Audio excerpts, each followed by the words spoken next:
Greetings, everyone. Welcome to the Foul Play YouTube channel. Today we're doing Reading with the Crew. Entrapment with Brendan Dassey, Part 12. Awesome. Thank you so much, Jack61, and a warm welcome to everyone. No matter what platform you're listening on, thank you so much for joining us. We really do appreciate it. It has been a very tough series of podcasts to do, but it's a story that must be told, and people mustn't forget Brendan Dassey. That is for sure. Well, look, welcome, guys. And if you're from the land down under, a happy Father's Day to all the dads out there or future dads coming up. Thank you so much, guys. And again, we do appreciate you joining us and all your comments and support. We check all the comments and we take your feedback, and please keep up with the excellent questions. As Jack61 pointed out, today will be our last podcast in this particular series, Reading with the Crew. But first of all, before we start the podcast, I'd like to welcome our esteemed panel. Welcome, Jack61. How are you coming along, good sir?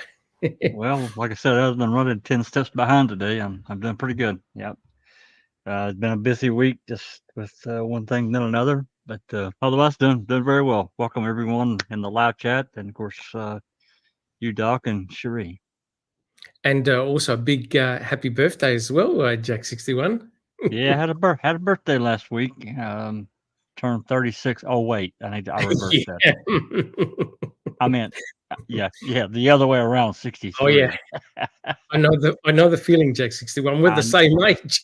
The same age, yeah. You got me beat by a few months, but we're pretty close. Correct. Well, thank you so much, and welcome.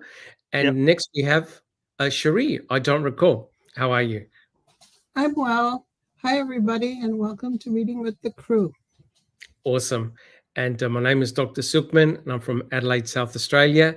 And guys, we're not going to waste any time because we want to finish the interrogation of Brendan Dassey. So Jack61, if we can have the very first slide, please. Our intro slide. As you know, Neville and I have put together this series, Reading with the Crew, the Entrapment of Brendan Dassey, and it's been a real challenge to do. But I'm very glad that the Foul Play team has done this.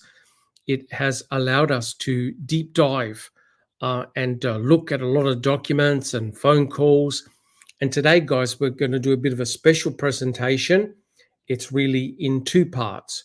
We're going to have a look at a few things first and then finish off Brendan Dassey's interrogation. So, guys, what will we be doing today? Here are a couple of the things that we're going to be covering in today's podcast. We're going to be playing two snippets from the 8:57 p.m. phone call between Jody and Stephen. These little snippets involve talk regarding Brendan and also Barb. Have a close listen to them. They're only short. Now, this is very, very important. And this is what we're going to be covering, and we're going to be showing you the documents. And that is how the recollections of a fire in Stephen Avery's burn pit changed over time. And I know this is a favorite topic of Jack61, right? With eyewitness testimony and how it can be influenced and changed, how people's recollections can change over time. We're going to be discussing about the pitfalls of eyewitness testimony. Not only that, in this particular case, how the investigators profited from those fundamental mistakes done by a lot of the eyewitnesses, especially when it came to Stephen Avery's burn pit and seeing a fire. We're going to be playing a small snippet from Scott Tadich speaking directly to Stephen Avery. This was when Stephen was in jail. It's very interesting what Scott talks about seeing the fire and what he remembers. Get ready to get angry, right? So we'll be playing that. Also, we'll be constructing a little bit of a timeline, examining the calls that were done on October the 30th and the 31st. There's one particular phone call, and Jack61 and Cherie are well aware of it. is the phone call that Barb allegedly did to Stephen via her mobile phone, right?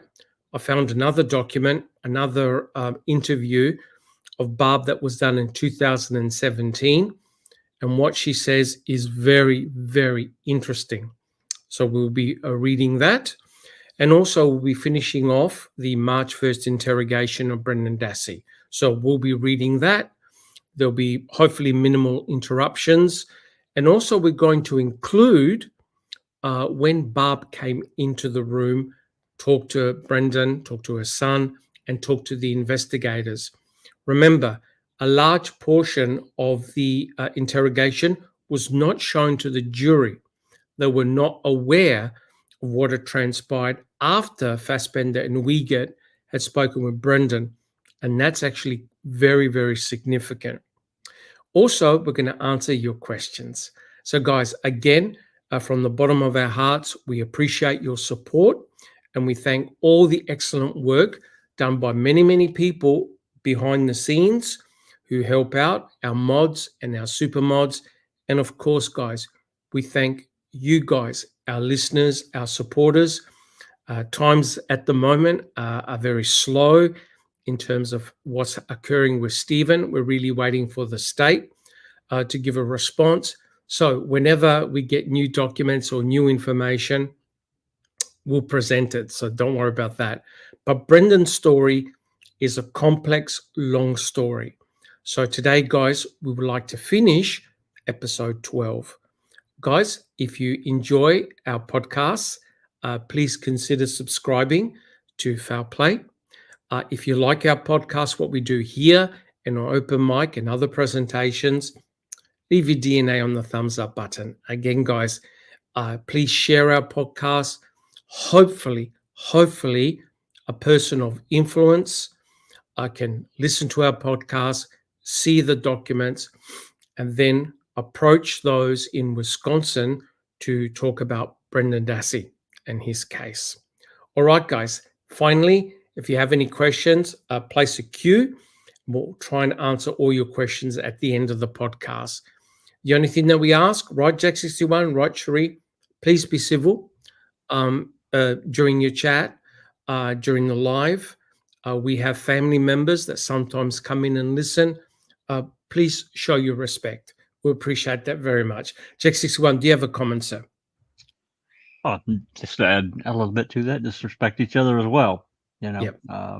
We do have family that comes in, or often drops in to take a listen, comments, whatever. But you know, and it's important because no matter what you think, it's still her brother and her son that's stuck in prison. And further on with that, talking with each other, respect each other's opinions. If you don't agree with somebody, just disagree, move on, talk about something else. There's so much in this case to talk about. Just don't get angry. Just move on. Don't call names. Yeah. All right. So look, guys, what we're going to do, we're going to start off with 2 phone call snippets. We'll play one after the other. Have a listen, have a close listen. If you want us to play them again, please let Jack61 know and we'll replay them again.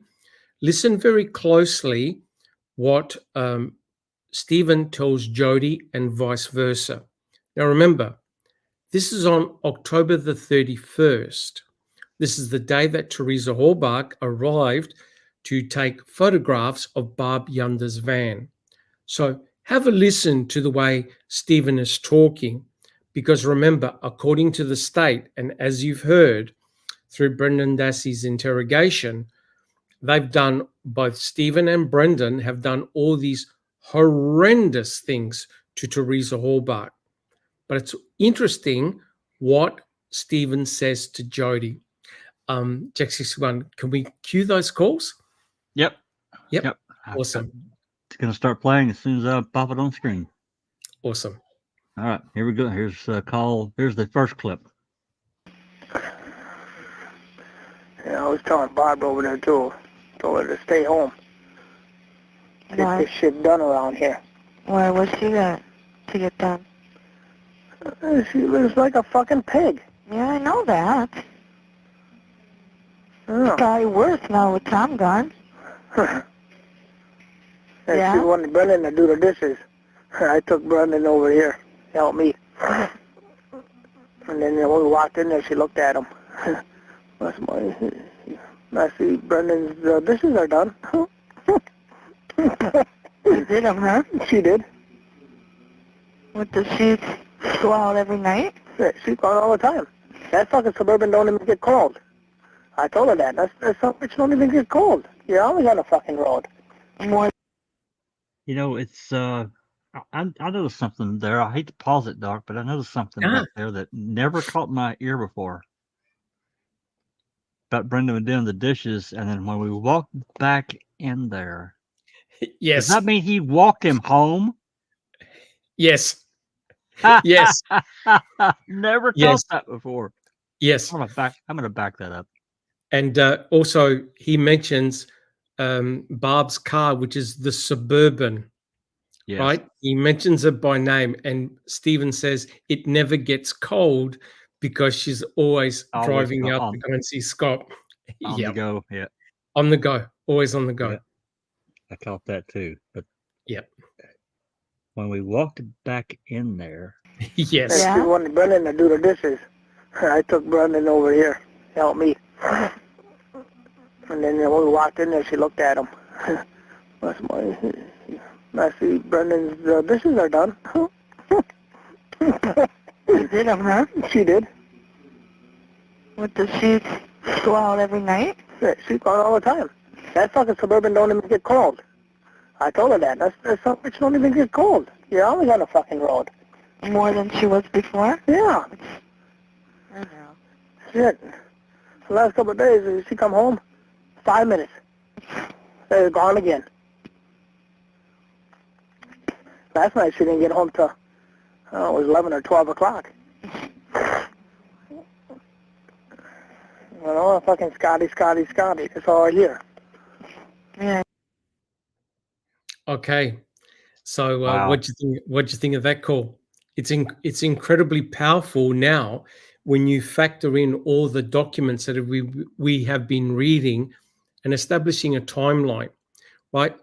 Clearly, Stephen Avery is outside when he's talking to Jody, and what he mentions was very important. He says that I brought Brendan over here to help me.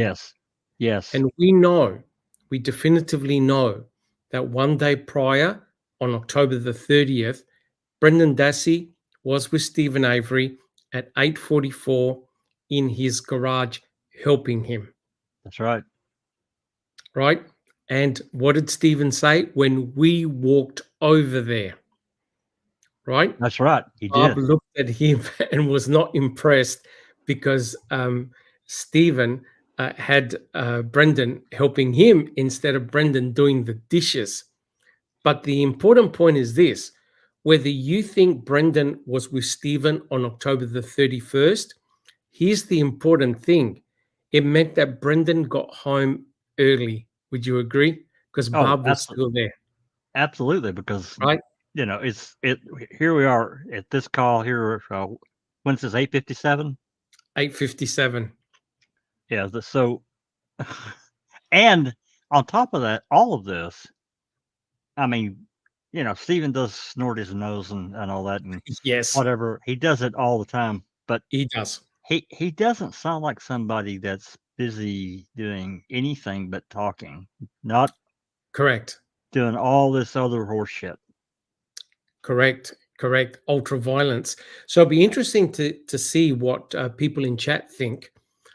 From the way Stephen was talking, do you note any type of deception? Is he a multitasking killer, like Ken Kratz said, or is he just two normal people just discussing events? And really, notice what his concern was. His concern was that his sister kept on going out and didn't stay home looking after the boys. And that's exactly what Stephen argued with Barb a lot about, right, guys? Yep. Right? And Stephen's concern was that the kids were not going to amount to anything because Barb was seeing her new boyfriend at that time, Scott. But Barb, correct me if I'm wrong, guys, was still married to Tommy Under and going through a divorce. Oh yeah, Jackson- absolutely. Yeah, Yeah. he left. I'm thinking on the 10th of October. He packed up, moved Yeah. out. Yeah.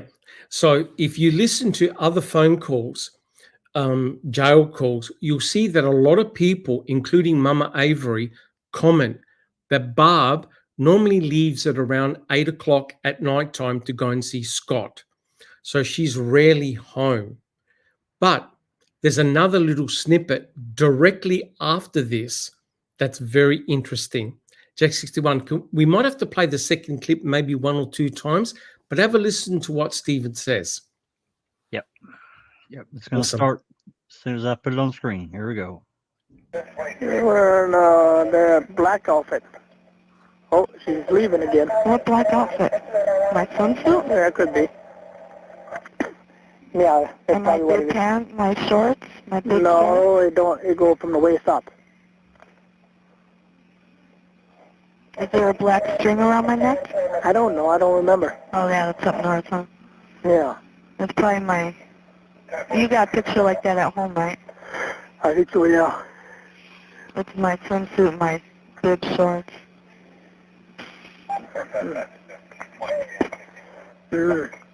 Now she's gone again. Okay.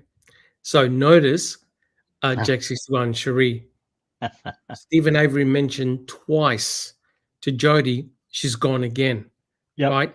Now, Stephen is outside. Now, this call is October the 31st, 8:57 p.m. Okay? It's a timed call. They talk for, I think, 15 minutes. It's on a registry. It's no questions asked. It's 8:57 p.m. on October the 31st. This is the same evening that the state are saying that both Stephen and Brendan committed ultra violence to Teresa Horbach. And it's quite clear that Stephen is very concerned for his sister. And he mentions twice to Jody, oh, she's gone again. Yeah. Here's the important... The first time Jody was talking, she didn't hear him. Yes. Yes. The important point here, guys, is that Jody, Stephen told Jody that Barb left at 9:06 p.m. She now went back to go to Scott's house. Okay. So it's quite clear that these two calls are very interesting. The question is, was there a fire on October the 31st? Was that fire a large fire? Did it go for a long period of time? Or was the actual fire one day prior on October the 30th, right? So now I've got a couple of documents that I'm going to read out.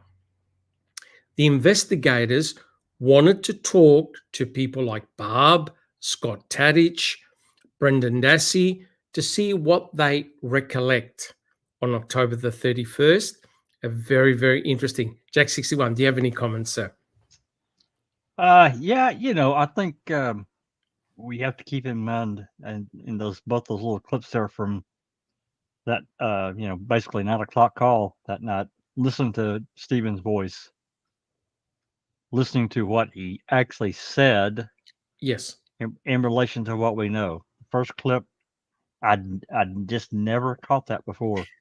Yeah. When we went back and talking about Barb being there, so that had Correct. to be early. That had to be earlier. Brendan's at home. Yes, that's correct. That is correct. The upshot of all this, guys, is that Brendan Dassey is home probably before 8 p.m. That's very, very important. I was going to say no later than 8, but okay. Yeah, yeah. So he's home quite early. We're talking about October the 31st. On October the 30th, he was still with Stephen, right? At 8:44 and probably longer, right? So that's very, very interesting. But on October the 31st, Brendan was home, right? He was home relatively early. And remember, we showed you guys that Blaine Dassey, no way did he come home at 11 o'clock, seeing his uncle next to the burn pit and a fire going. Blaine was home by 8:15, 8:30 at the latest, right? So these recollections are very important. So now, guys, what we're going to do is we're going to show you the interviews that were done by various investigators. And the first one is speaking to Barb, right? So this is a DCI report. I'll wait till Jack 61 puts it up. This is a DCI report that was on November the 6th, right? Now, why is this date important? It's very important because the burnt electronics weren't found. Also, no cremains in the burn pit were found. By November the 6th, they'd found the vehicle, the RAV4. So no one knows about any fire, right? So now Barb was questioned what she did. This is very important. Cherie, do you see the slide? Yes, I do. Would you like to read it out, please? Okay. Cheers. Special Agent Holmes asked Barbara where she was on Sunday, 10/30/2005. Barbara told the agents that, to the best of her recollection, she was at her male friend's house on that date. Barbara stated that her sons, Brian, Blaine, and Brendan, were up north at the cabin outside of Crivitz, Wisconsin, with Stephen Avery on Sunday, 10/30/2005. Barbara did not recall where her other son, Bobby, was on that date. Barbara told the agents that on Monday, October 31st, 2005, she left her male friend's residence during the morning and went straight to work at approximately 5:30 a.m. or 6 a.m. Barbara told the agents that Brian, Blaine, and Brendan all returned to their residence on Sunday, October 30th, 2005, during the late afternoon. Barbara believed that she was still at a residence when her sons returned home prior to Barbara leaving her residence and going to her male friend's house. Excuse me. No worries. Barbara recalled that Bobby had come home on Sunday, October 30th, 2005, in order to get ready for work, a third shift beginning on Sunday evening and ending on Monday morning. Okay. So Barb recollects. Now remember, this is November the 6th. This is 7 days after, allegedly, Teresa Hobart goes missing. So it's relatively fresh. What doesn't Barb mention at all? What is missing from her recollections? I don't hear anything about no fire. No fire. Not one word. No mention of a fire. No mention of seeing Brendan with Stephen. Nothing. So her early recollections on November the 6th is that her sons went up to Crivitz with Stephen on the Sunday, and the boys had all returned with Stephen. And notice what Barb is saying, that she's constantly going, obviously, to go to Scott's. And she said that on the morning, the Monday morning, she went directly to work, right? So she spent the night, allegedly spent the night with Scott. So she stayed overnight from Sunday to Monday morning. But I think she got that wrong, right?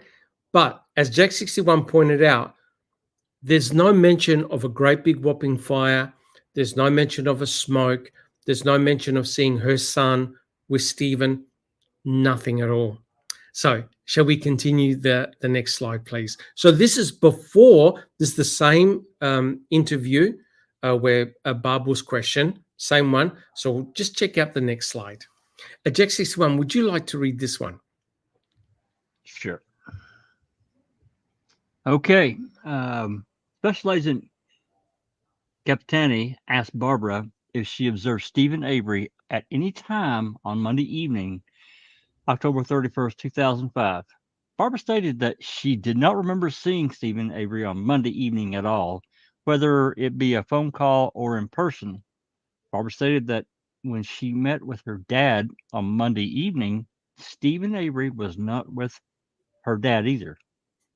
Carly checked with Dolores. It was a Tuesday, November 1st. Yeah. Barb actually made a mistake because she thought she made dumplings and brought it to her mum and dad's, right? But then Carla rang up Dolores, said, no. The dumplings were on the Tuesday. So Barb got that day mixed up. Interesting, Easy right? Yeah, but easy to do, you know. Very easy to do. Yeah. All right. Special Agent Capitani asked Barb if she recalls seeing Stephen Avery's lights on at his house after she returned home from work and during the entire evening on October 31st, 2005. Barbara did not remember seeing Stephen Avery's lights on at his house or not on Monday evening. Right. So it tends to suggest that I don't think Barb came back. Do you get my drift? Yep. I have a feeling that she slept on the Monday night and went to work on the Tuesday morning because she has no recollection of seeing the lights, nothing at all at Stephen's place. And that will become significant. But again, guys, there's no mention of seeing her son with Stephen. There's no mention of any fire. Jack 61. Well, I was just going to say she's again.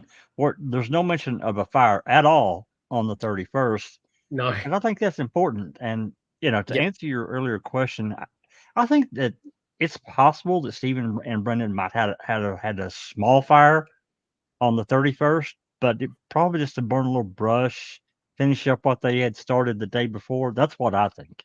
I've thought that for a long time. Yep, I tend to agree. All right. So if we look at the next slide, I can read this one out. Barb made a very important comment. I'll read it out. Barbara also stated that she had a hard time remembering what occurred yesterday, more or less to remember what occurred during the past week, right? That's a very important piece of information because it is something that we see continuously throughout these interrogations and also during these reports. People are misremembering, nothing nefarious, they're misremembering events. And here Bob is actually telling the investigator, hey, look, I can't remember what I did yesterday, let alone a week or so ago. Brendan Dassey had the same issues. Guys, would you agree? And also people in chat. It's very easy to make mistakes.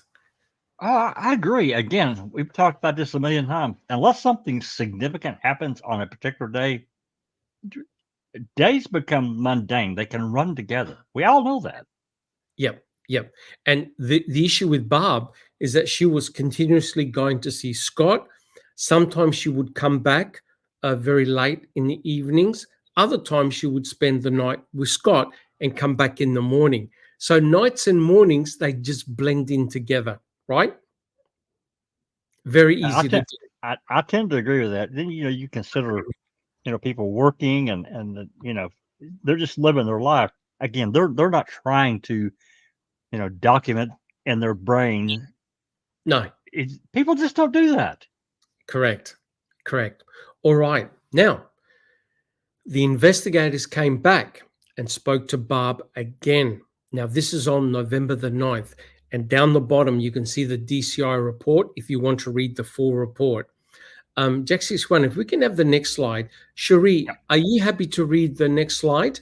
I'll wait till Jack 61 puts it up. So now, it's now November the 9th. They found the burnt electronics. They found the bones, the cremains. So now, have a look what Barb says. Cherie, if you'd like to read it, that'd be awesome. Okay. She stated she got home from work on that Monday at approximately 5 p.m. and all four of her boys were home.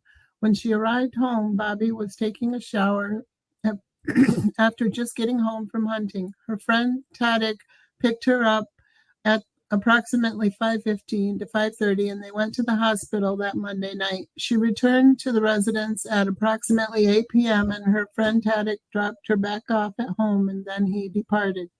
She was not certain which of her boys were home when she arrived at 8 p.m., but believes the younger two boys, Blaine and Brendan, were home when she arrived. When she arrived home at approximately 8 p.m. Monday, October 31st, she did not recall seeing anyone having a bonfire or fire in the area, particularly Stephen Avery. She has not seen Stephen have a fire behind his residence at all, and she has not seen Stephen burning his trash out in the front in the burning barrel in the last several weeks. She has not heard from any of her boys that Stephen has had a burn going behind his residence in the last week or two. Special Agent Capitani asked her if she would know if someone was burning tires close to her house. She said if she would smell it and her whole house would stink, and she believed she would know if Stephen was burning tires. But she confirmed that she did not see any fire on that Monday behind Stephen's house. However, Yanda stated she is not home very often, so she would not know if Stephen was burning tires over the last week. Okay, so now the investigators come back. They found the burnt electronics. They found the bones in Stephen Avery's burn pit. Now, from what Barb Yanda just said, did she mention seeing Stephen and her son next to a fire? No. No. Does she actually mention a fire at all? Nope. No, no fire at all. So it's pretty obvious that, sorry, Jack 61. No. Go ahead, Doc. Yeah, I'm just saying the important thing now is that the fire has come into play, right? So they found the burnt electronics in a burn barrel, in Stephen's burn barrel. They found bones in Stephen's burn pit. Yet despite all of that, Barb says, I didn't see a fire. She doesn't mention her brother, Stephen. She doesn't even mention her son, Brendan, right? So there's no mention of any fire whatsoever. Jack 61. That's right. And, I've read these before, but I've never put that together again until now. It's become really, for me, it's really a key thing. And then again, these investigators, pardon my language, fucking with these people's memories. Yes. That's what they did. Yes. And so we know, I'm not going to get into and say anything much, but as we move forward, and I talked to you, I sent you that link the other night. It's in the key calls. I'm sure we'll get to it. Yes. About the phone call that happened on the 18th between Barb and Stephen. Yes. Right? Yes. Yes. How one person influences the other. Exactly. And here we are, and it'll be almost 3 weeks later. Correct. And what did Barb say? I can't remember what I did yesterday. Right? Let alone exactly. A lot of us can't, again, unless you devote free space in your brain Correct. to nail down a memory, you're just not, it's just not going to be fluid. It's just not. Correct. And it's not that they're being malicious or they're trying to hide something. Not at all. Human nature. Now, of course, who took advantage of this? The investigators did. Oh, yeah. Now, they now question Scott Tadich, right? So I could read this one out if you like. So now, this on November the 10th, they go and talk to Scott Tadich because Scott was with Barb, collecting Barb and dropping her off on October the 31st. Let me tell you right now, Scott Tadich was not happy at all, right, Jack 61? He was furious when he had to be subpoenaed to go and present what he saw about the fire. Right, Jack 61? Oh, yeah. He was not a happy boy. So now the investigators talk to Scott, and I'll read it out. And again, there's the DCI report if you want to read the full report. So Scott goes, Mr. Tadich stated that he went to Barbara's house to pick her up, to take her to see his mother in Green Bay. He stated that Barb is close to his mother, so she wanted to go to the hospital to see her. Tadich stated that when he arrived at Barb's house, she was standing outside with Stephen Avery, and one of her younger sons. Tadich stated that he didn't know the boy's name, but he was one of the young kids. Mr. Tadich stated that Barbara got into his truck and they drove to Aurora Bay Care Medical Center in Green Bay, Wisconsin. Mr. Tadich stated that they stayed there for about an hour and they drove back, and he got her home around 7:30, 7:45 p.m. He stated that he got home around 8 p.m. Mr. Tadich stated that around 9 p.m., Barb drove out to his house to visit, and she stayed there until 11 or 12 p.m. Mr. Tadich was asked if Barb was acting okay, and he stated that, yeah, she was fine and that nothing unusual was happening. They just talked. Mr. Tadich was asked, when was the last time he saw Barb Yonder? Tadich stated that he saw her last Sunday, 11/06, 2005, and she told him that she was not allowed to get her dog from the trailer because of the police investigation. Mr. Tadich stated that he has no idea what happened at the Avery place, and he could not provide any further information, and the interview was concluded. Well, okay. Okay, so did Scott Tadich mention any fire? No, not one word. Nope, no mention of a fire was brought Did up. he mention Brendan Dassey and Stephen together at a fire? Nope, not at all. No, but he did say something very interesting. He goes, Mr. Tadich stated that around 9 p.m., Barb drove out to his house. What time did Stephen saw Barb drive out off? 9:06. 9:06, right? So he got that right. So it confirmed the observation of Stephen. In other words, Stephen wasn't making it up. He saw his sister drive off. Scott confirmed it, that on October the 31st, yeah, Barb came out after 9 o'clock. But here's the other important thing. She stayed there until 11 or 12. I don't think that's correct. What did Stephen say that she came, what time she came home on October the 30th? One day prior? 11 or midnight. 11 or 12. Yep. So I think Scott got those two times mixed up, right? I agree. I think so. Stephen saw her come home between 11 and 12. I think Barb stayed overnight on Monday night and went directly to work Tuesday morning, right? So isn't that interesting? Do we have a question? Well, it's Mo's call. How you doing, Mose? Hope you're doing well. Welcome. You have Welcome. some issues health-wise. Hope you're doing okay. Yeah, Mo says, I don't think there was a fire that day at all. Don't add up to the narrative, rather tells different things. Yeah. Yes, I it does. Agree. I agree, Mo. It does. Thank you very much, Mose. The investigators were trying to convince the eyewitnesses, Brendan, Barb, Blaine, even Stephen, that no, there was a fire. There had to be a great big whopping fire, right? Well, but it didn't come into play yet. No, not yet. No. Except things drastically changed. That person that I believe changed everything was Skorlinski.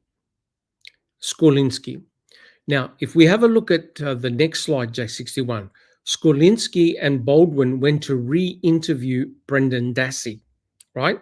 I think Brendan was still at Crivets. Have a look what Skorlinski and Baldwin said to Brendan straight up front. J61, would you like to read out the slide? Absolutely. Yep. Okay. Yep. This is November 10. Back up in Crivets, they're back up there. Or no, I'm sorry, they're still there, I guess. Yeah, they never left.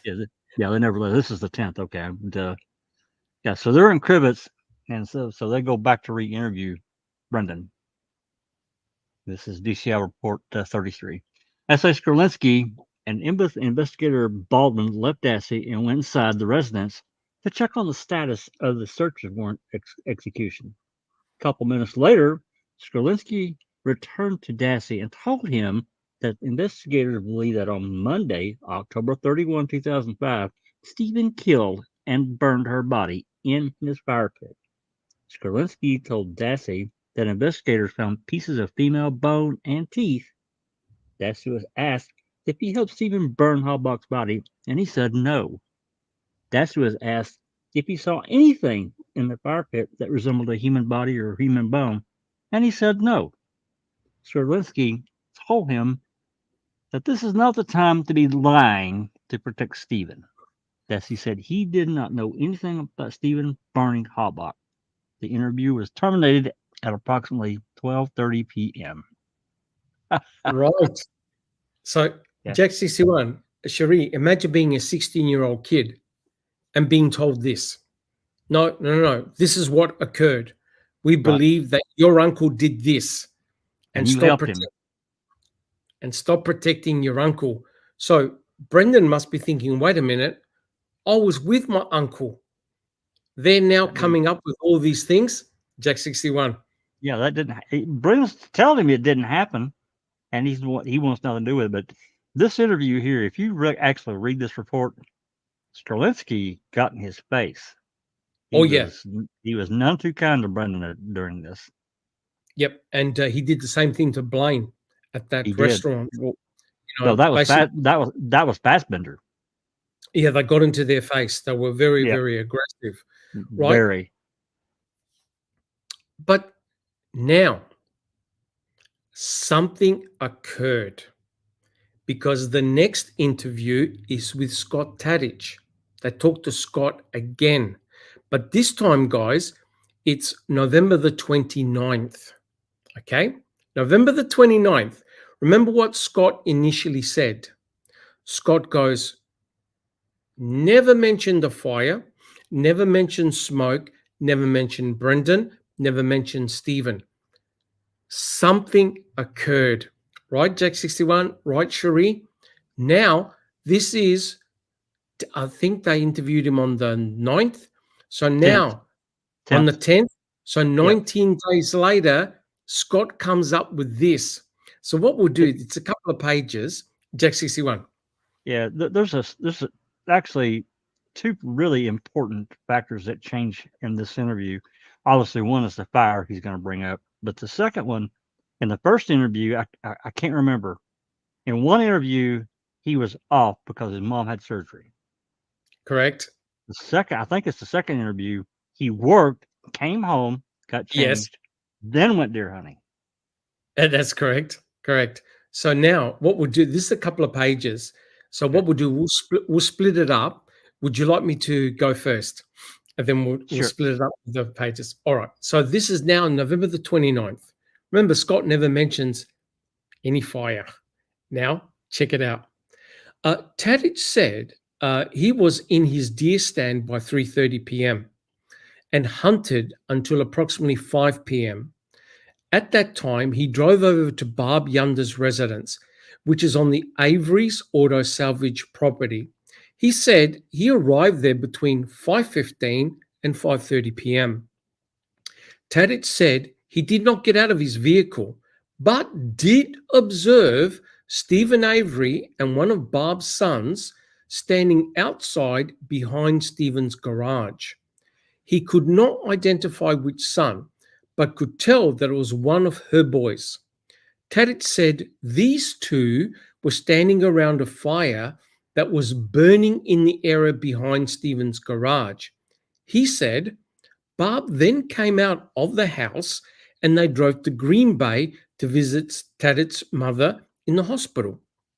Tadich said afterwards they drove back to Barb's residence and arrived between 7:30 and 7:45 p.m. He said he either dropped Barb off or he got out of the car and went into her house. He said if he did go into her house, he stayed just a few minutes because he was home by 8 p.m. Tadich said when he dropped Barb off, he again observed two people standing by the fire behind Stephen's garage. Tadich said it looked like the same two people from before, but because it was dark outside, he could not determine for sure. He said they were similar in size and shape to the two persons he observed earlier. We got a problem there then, Doc, Wow, because at 5:30 it's already dark. that's correct. That's So correct. how could he have seen anything then and not Yep. distinguish who they were? And then later he says he Yep. dropped her off and still couldn't distinguish. Then Yep. definitely couldn't distinguish because it's dark. Well, it's Yep, dark at 5:30 there at that time of that- year. That is correct. I think 4:50 the sun had set. But Yep. what is tragic here is that this is patently false. Why?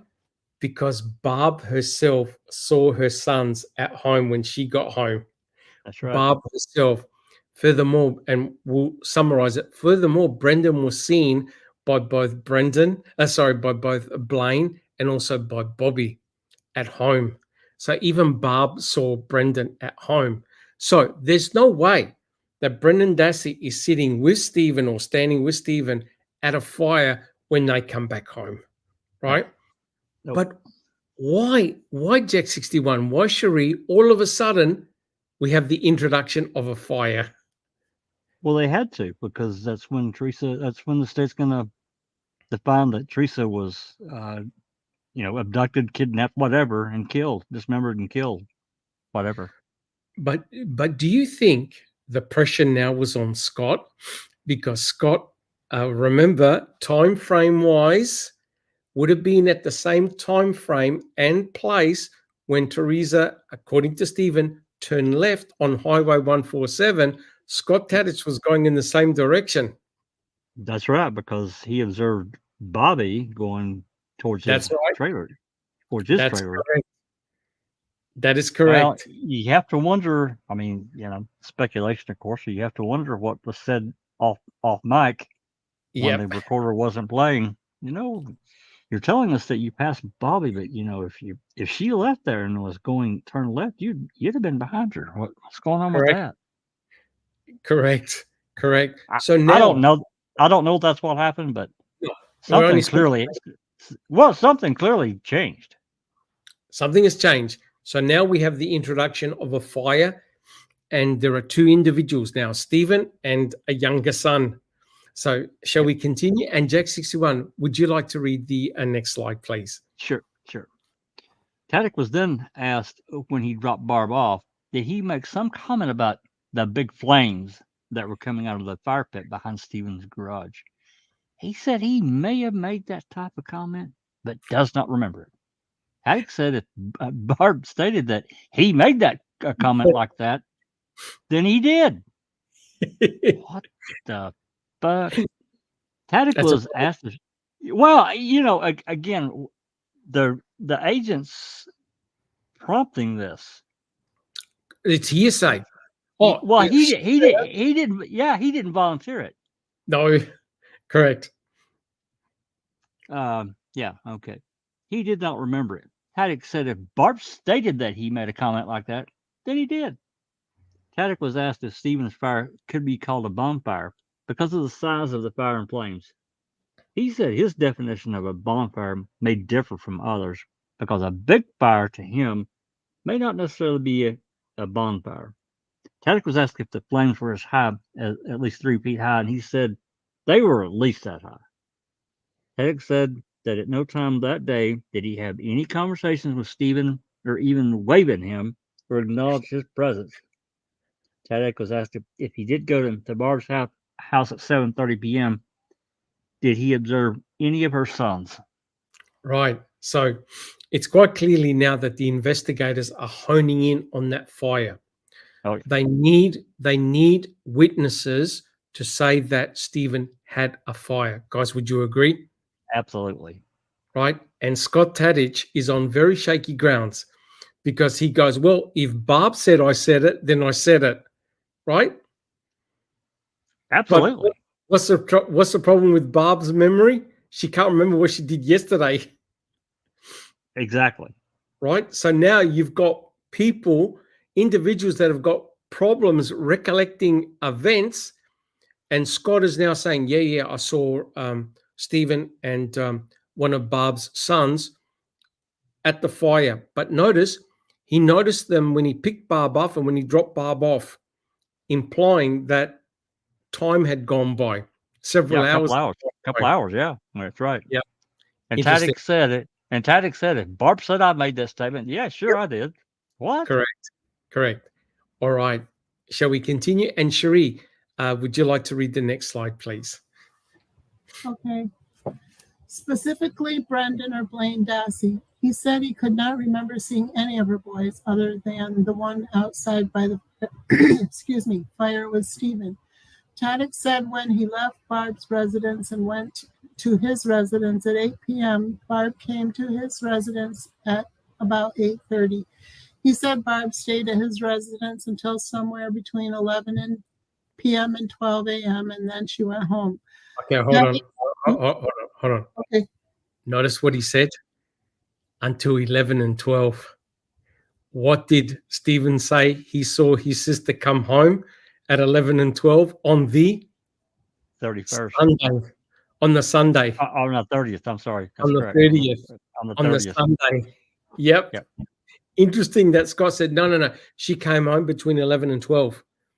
Yeah. Except Stephen saw his own sister come back at 11 and 12 on the Sunday night, October the 30th. That's right. Okay. Interesting. Sorry, Cherie. Taddick was asked if he smelled a strange odor coming from the fire pit behind Stephen's garage, and he said no. Taddick was asked if he saw any odd shapes in the fire pit, and he said no. He said he did not get that close to the fire pit to see anything.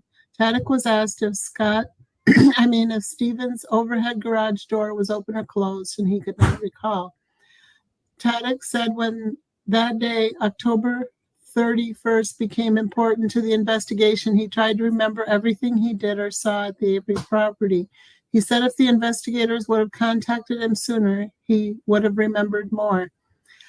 Taddick was asked if he has seen Stephen burn in that fire pit on previous occasions. He said yes, at least 2 times. Taddick said he thought nothing of it when he saw the fire on October 31st, 2005, because it was not uncommon for Stephen to have a fire going behind his garage. The interview was terminated at approximately 12:50. That's funny. He says he would have remembered more earlier, but it seems like he remembers more later. Big. That's correct. So with the passage of time, he's now putting in detail that he could not remember before or said before. So if he is talking to the investigators and the investigators are telling him what has been found in the burn pit, in the burn barrel, then that's contaminating his memories. Would you agree, guys? Absolutely. What the investigators want is for eyewitnesses to say, yeah, I saw Stephen do a fire. Yes, I saw Stephen at his burn pit, at his burn barrel, right? And that's why what Blaine said, when I came home from trick-or-treating at 11 p.m., I saw my uncle at the fire. Oh, did you? Right? So can you see? We know what it takes to convert a human being to bone fragments. You need a long period of time. Agree? Yeah, a lot of fuel, a lot of time, but there's another element missing from this statement, and I don't know I know it's been picked up on it in the live chat, but here we are almost a month later, and they pull up, and there's this fire going, and they're allegedly burning Teresa in this fire. The wind is definitely blowing that direction. It's going in their direction. That's 100% correct. And they don't smell anything, not even like cooking meat, like a steak or whatever. Nothing. Or a dog barking. Remember, Barb had 2 dogs. Barb had 2 dogs herself. There's no one who indicated, oh yeah, the dogs went crazy. They went feral. Something was going on. Nothing. No. They note no smell. No one notes any smell at all, except Growell, who's where he is. Direction. It's in the other direction, right? So if there is a fire and Teresa or parts of her body are being cremated, it's close to where Growell is, And guess where Growell was? Right next to the Manitowoc County gravel pit, where Oh they yeah, found. he's over by Q. That's correct. 100% correct. Nowhere near the Avery salvage yard, nowhere near the burn pit. So Yep. it's interesting that now Scott Tadich has introduced the fact that there's a fire and he saw Stephen and one of Barb's younger sons with him. But the tragedy is, Barb even said in an earlier report, hey, when I got home, I saw Brendan. He was home. That's right. And Brendan had multiple eyewitnesses that can place him in the house, not at a burn pit with Stephen. Right? And that's the right. tragedy. That's Now, right. Jack 61, do we have another audio clip? We do. Is that next? Now, what is interesting here is that this occurred on December the 26th, right? So they were having a Christmas party. I think it was at Barb's house. And the interesting thing is this. Scott Tadich Steve spoke directly with Scott, and Stephen was asking about the fire. Have a listen to what Scott Tadich says. Get ready, guys. Before we start, I want a big shout out to Duke. Oh, welcome. How you doing, Duke? Hope you're doing well. Anyway, yeah, this is an interesting little clip you got here, Duck. So it's going to start playing as soon as I put it on screen. Yep. Let's have a listen. Where you at? There you are. What time did you have to go see your mom that night? My mom, we're up there by Monday night. Monday night? Yeah. We're back up there by 6:30, 6:45, something like that. So what time do you get back? About 7:30, 48. I was home by 8 o'clock. Well, so I didn't have that fire too long then. No. No. Next time you got back, we were almost done. Yep. Yeah, we were on the home stretch.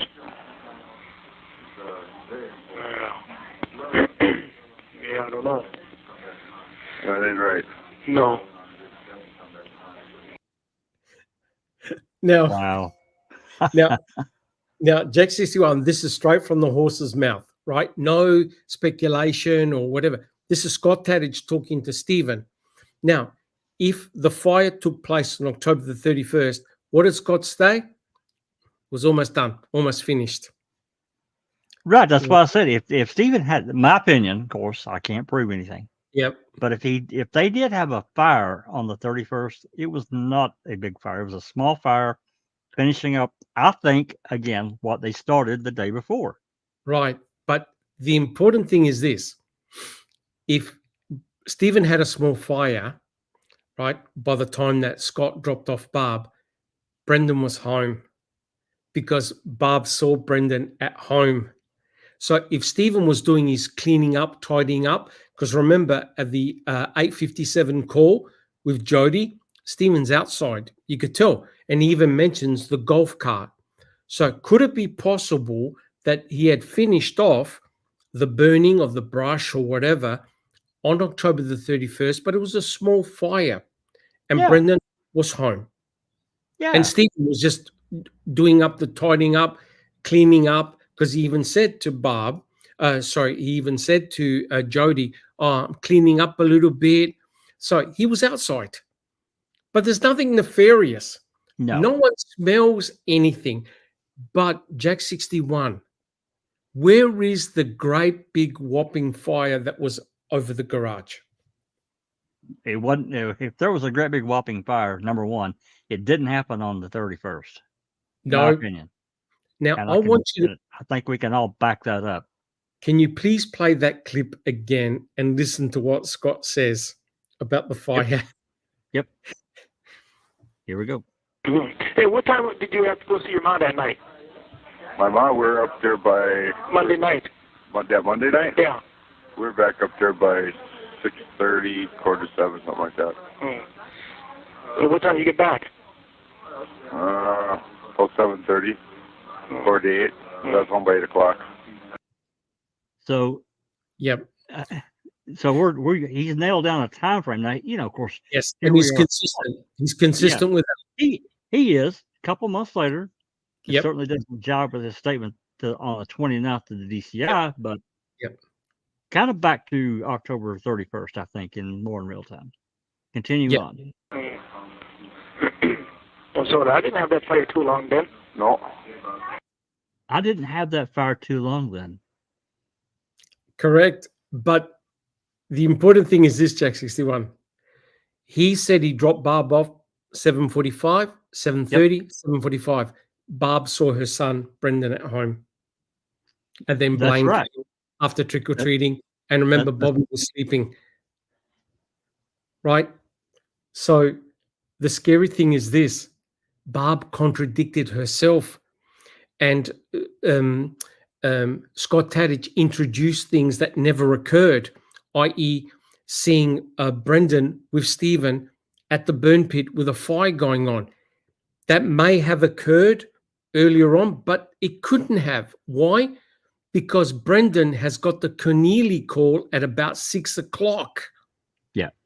That So had to disappear. It had to disappear. That's why the call had to disappear. Brendan can't be with Stephen at the burn pit, right? So now you've got the situation whereby Scott drops off Barb at 7:45, between 7:30, 7:45. But Barb earlier on says, yeah, when I got home, I saw Brendan. I saw then Blaine came from trick-or-treating. Remember the 8:15, 8:30 time. So everything was occurring at about the same time. And Scott said, I dropped Barb off, I left, right? Now, Scott's not the type of guy that will give two hoots about Stephen at his burn pit. Would you agree? Oh, He's completely. He's not that type of guy that's attentive to what he doesn't give a stuff about Stephen. He cares about Barb, right? I'm sure his mind is not on Stephen and whatever's going on over there. Not at all. No, not at all. But it got introduced into the narrative. And I'll tell you why. Because very early on, Stephen spoke with Jody. And Stephen said to Jody, I wasn't the last person to see Teresa. Bobby was. Got it? And that then explains when Deidre was talking to Bobby saying, your uncle said, oh, did he? Oh, he would stab you in the back like that. So now you notice what had happened. The focus was being shifted from Stephen to Bobby. But wait a minute, what did Bobby say? I went hunting and Scott Tadich saw me. You now bring in Scott Tadich. Get it? So if Stephen is correct in his observations, hey, I paid her. She left, and when I came back out, I saw her turn left on Highway 147. Scott, which way did you go? I went west on Highway 147. Oh, so as you said, Jackson, you were going in the same direction as Teresa? Isn't that interesting, Scott? Right? Yeah, that's right. Now you've got this pressure to introduce a fire and Stephen associated with that fire, correct? Well, right. And I just have to wonder in my mind, did they, hit around at him and Bobby? Look, you guys were kind of around there when, especially you, Bobby, you were around when she was there. Yep. So what were you doing? Did you have something to do with this? Yep. Maybe. Yep. And then it flows into Scott. That's right. He gets yanked in because he's there on the 31st at least a couple of points during the day. I'm not saying necessarily when Teresa was there, but nonetheless, you were around on that property near the time when Teresa was there. So correct. Scott, did you have something to do? And so this other underlying whatever kind of this narrative flowing from maybe the investigators. I don't know. Again, that's speculation. I can just only imagine hearing them in my mind. But anyway. Correct. And then you have Brendan Dassey, who goes to the investigators. I think you need to talk to my brother because he said when I spoke with my brother, he said that he saw Teresa leave. Right? So now you've got all this in the mix and you're going, wait a minute, everyone's pointing at each other. Right? So now you've got the introduction of a fire, but we've got 2 more slides, right? They then talked to Scott Tadich after Brendan got arrested. So can we have a look at the next slide, please? Oh, yeah. Is it my turn to read it out? It is. Okay.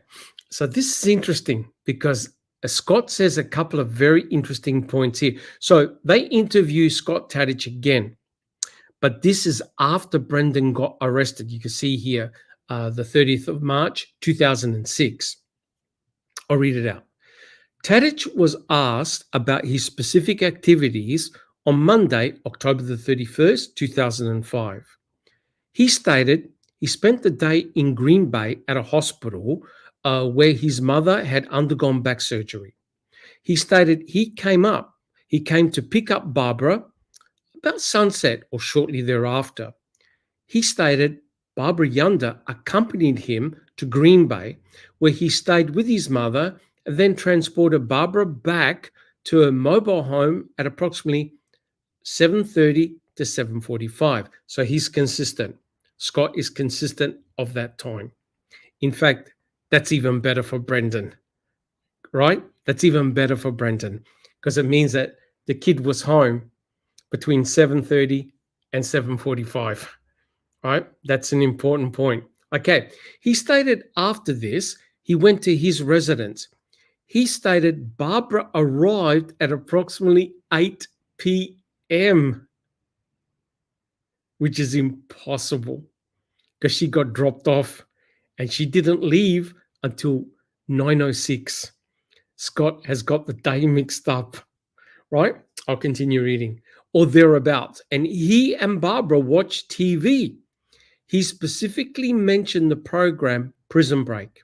He stated Barbara spent the night at his residence and did not go home. He stated Barbara did go directly to work from his residence to his knowledge. Guys, he just admitted something we've been thinking about all along. That's It right. wasn't the day prior that Barb stayed overnight. It was Monday It night. was Monday night Yep. that she stayed overnight and then went to work. And that is consistent with Stephen saying, I saw my sister come back at 11 or 12 o'clock on the Sunday. And now Scott is saying, oh, she stayed overnight. But clearly he's got the time wrong when Barb went over. It wasn't 8, it was after 9 o'clock. Okay. Tadich was questioned about the fire in the burn pit on Monday, October the 31st. He stated he saw a big fire at Stevens. He stated this was in the area of the burn pit. He stated he didn't get out of his truck that evening and he did not converse with Stephen. He stated he did see Stephen with another person whom he guessed was Brendan standing at the fire, right? So all of a sudden, boom, he's naming Brendan, right? Remember, at this stage, Brendan does the confession, talks about the fire, you name it. All hell's broken loose. Now, I checked when Prison Break is on in Wisconsin. Prison Break is on October the 31st. It was on at 7 and 8 p.m. That means that there's no way that Scott and Barb are watching Prison Break on October the 31st. Would you agree? Unless he had a TiVo that they, he had rewatched it on or whatever. Yeah. Maybe recorded it from directly, which, back in those days could have happened, I guess. But Yep, correct. But not watching it directly. no. However, the week prior, on October the 24th, which is 1 week prior, Prison Break was shown at 7 and 8 p.m. So could it be that he was watching Prison Break with Barb, but 1 week prior? Possible. I mean, here we are, 4 or 5 months, actually 5 months later at this point. Yep. I also find it interesting that it's taken 5 months for Queso to interview him, Scott. I don't understand why this long passage of time and they haven't talked to him. Correct. Correct. Even if the DCI has spoken to him twice, I still don't. I'm not following that logic. I'm just not. Correct. But now this is the final slide for this section. They then go and talk to Barb in 2017, right? Because remember, Kathleen Zellner's around, all hell's broken loose. So the investigators go back and they talk to Barb again. Cherie, do you see the slide? Yes. Yep. Can you read this out, please? And please take note, guys, what Barb says, because right at the end, Barb says something that did my head in. All right, let's go for it. Barbara went on to indicate that she remembered there was a fire on 10/31/05 as she saw it herself. Barbara could not recall whether it was dark or light at the time she saw the fire.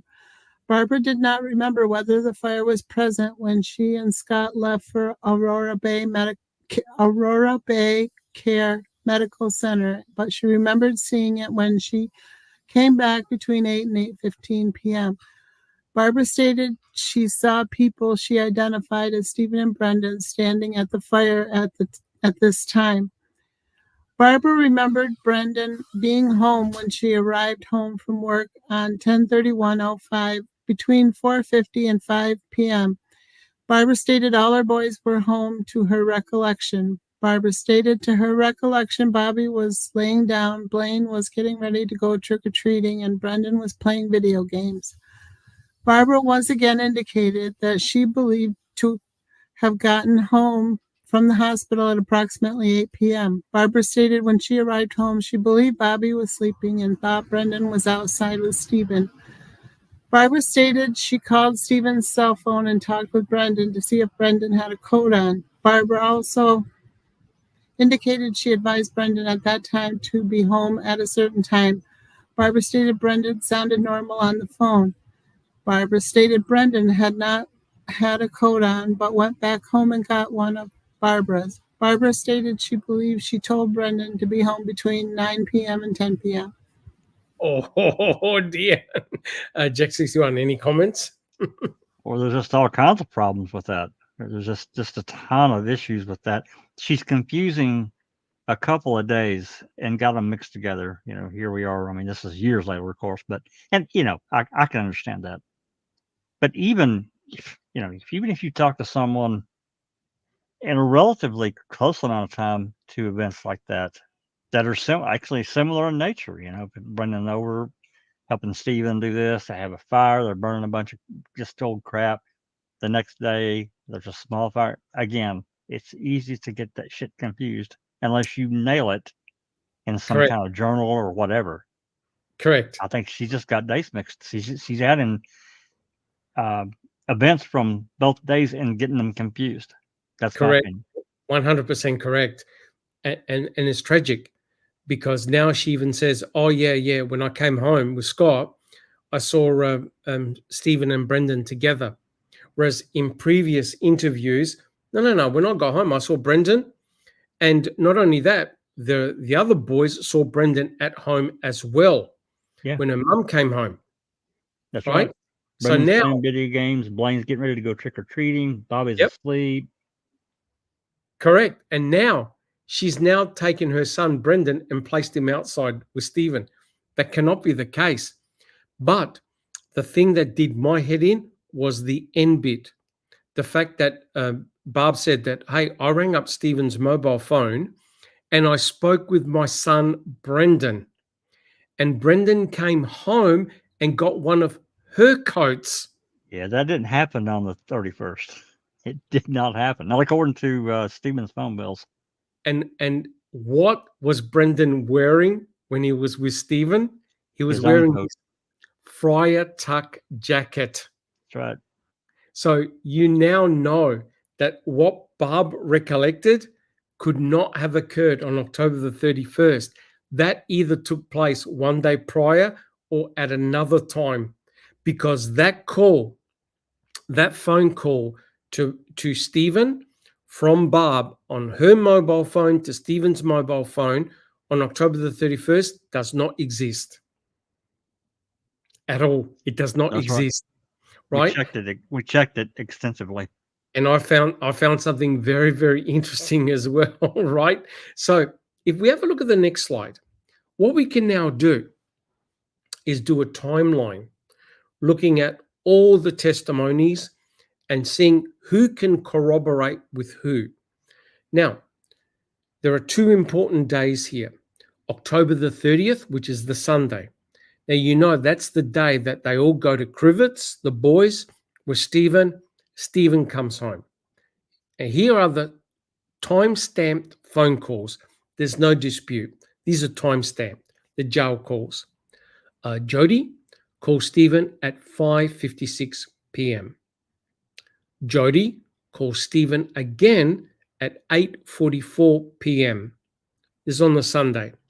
This call is crucial because you can hear, and we played the snippet, Brendan is with Stephen in his garage. And you can actually hear Brendan talking in the background. Brendan is moving something in the garage, and Stephen basically says, oh, don't put it there, place it over there. So they're together in the garage. Now, interestingly, you hear the comment that Stephen shows Brendan his new TV. The penny dropped. Brendan actually tells Detective O'Neill this very fact on November the 6th, and I'll show you the information. So Brendan remembered about this new TV, the Direct TV. Jody again calls Stephen at 8:57. This is important because it's 13 minutes later. And remember, during the interrogation, March 1st interrogation, they asked Brendan, oh, did Jody call again? Yeah, Jody called back 10 minutes later. Guys, Stephen and Brendan were together when Jody called back again. They're together. They're either outside or in the garage. So Brendan remembered that Jody called back again, right? Jody calls Stephen again at 10:15 that night. Okay, now comes October the 31st, Monday. Jody calls Stephen at 5:36 p.m. Brendan cannot be with Stephen Avery. Brendan's at home. He has multiple independent eyewitnesses that place him at home. What's Brendan doing? Playing video games, watching a bit of TV. And we have the Cornelie call. And as Jack 61 pointed out, that's the call that had to disappear, right? And the contents of the Cornelie call are corroborated by Carmen, right? The fact that Blaine put on a costume and Jack 61 said it perfectly, that Brendan saw his brother get dressed in the costume and told Cornelie, you should have seen my brother, he looked really scary. So it's corroborated. That's important. 6 minutes later, Stephen calls Chuck on his mobile phone. Brendan has no recollection of this call. He doesn't remember at all. Why? Because he's at home. He doesn't remember those calls. Jody then calls Stephen again at 8:57. Stephen is definitely outside. And remember the call that Jack 61 just played? I'll quote, last night she didn't get home till 11 or 12 o'clock. That time was also mentioned by Scott Tadich multiple times, right? And Stephen was referring to the events of Sunday, October the 30th, Sunday. On the same call, we played the snippet. Oh, she's leaving again and she's gone again. That's Barb leaving at 9:06. And Scott mentioned that Barb came over after 9 o'clock. So the tragedy is this. You've got multiple people getting their times and events mixed up. And somehow you have the introduction of a fire at the burn pit. The investigators are trying to convince them that Stephen had murdered Teresa Horbach and cremated her body in the burn pit. But the anecdotal evidence doesn't support it. There's no great big whopping fire at all. You heard Scott Tadich directly talking to, that was so funny, to Stephen saying, oh yeah, it was nearly all done, right? 7:45, 8 p.m., all done. Remember Carmen, who came home at 8:15, 8:30, who dropped off Brendan? Blaine, did you see a fire? Did you smell any smoke? No. And that, Jack 61 and Cherie, fits. Fire's all finished. By the time Scott gets home with Barb, it's all done. Finished. Yep. Right? And all you've got is a bit of tidying up going on, right? Rake up or move this, move that. And Stephen's outside even says, oh, where's my drink? Oh, it's near the golf cart. So it all makes perfect sense. There's no great big whopping fire. It didn't go to 11 o'clock. We've debunked it.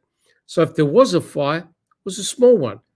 But Brendan was home.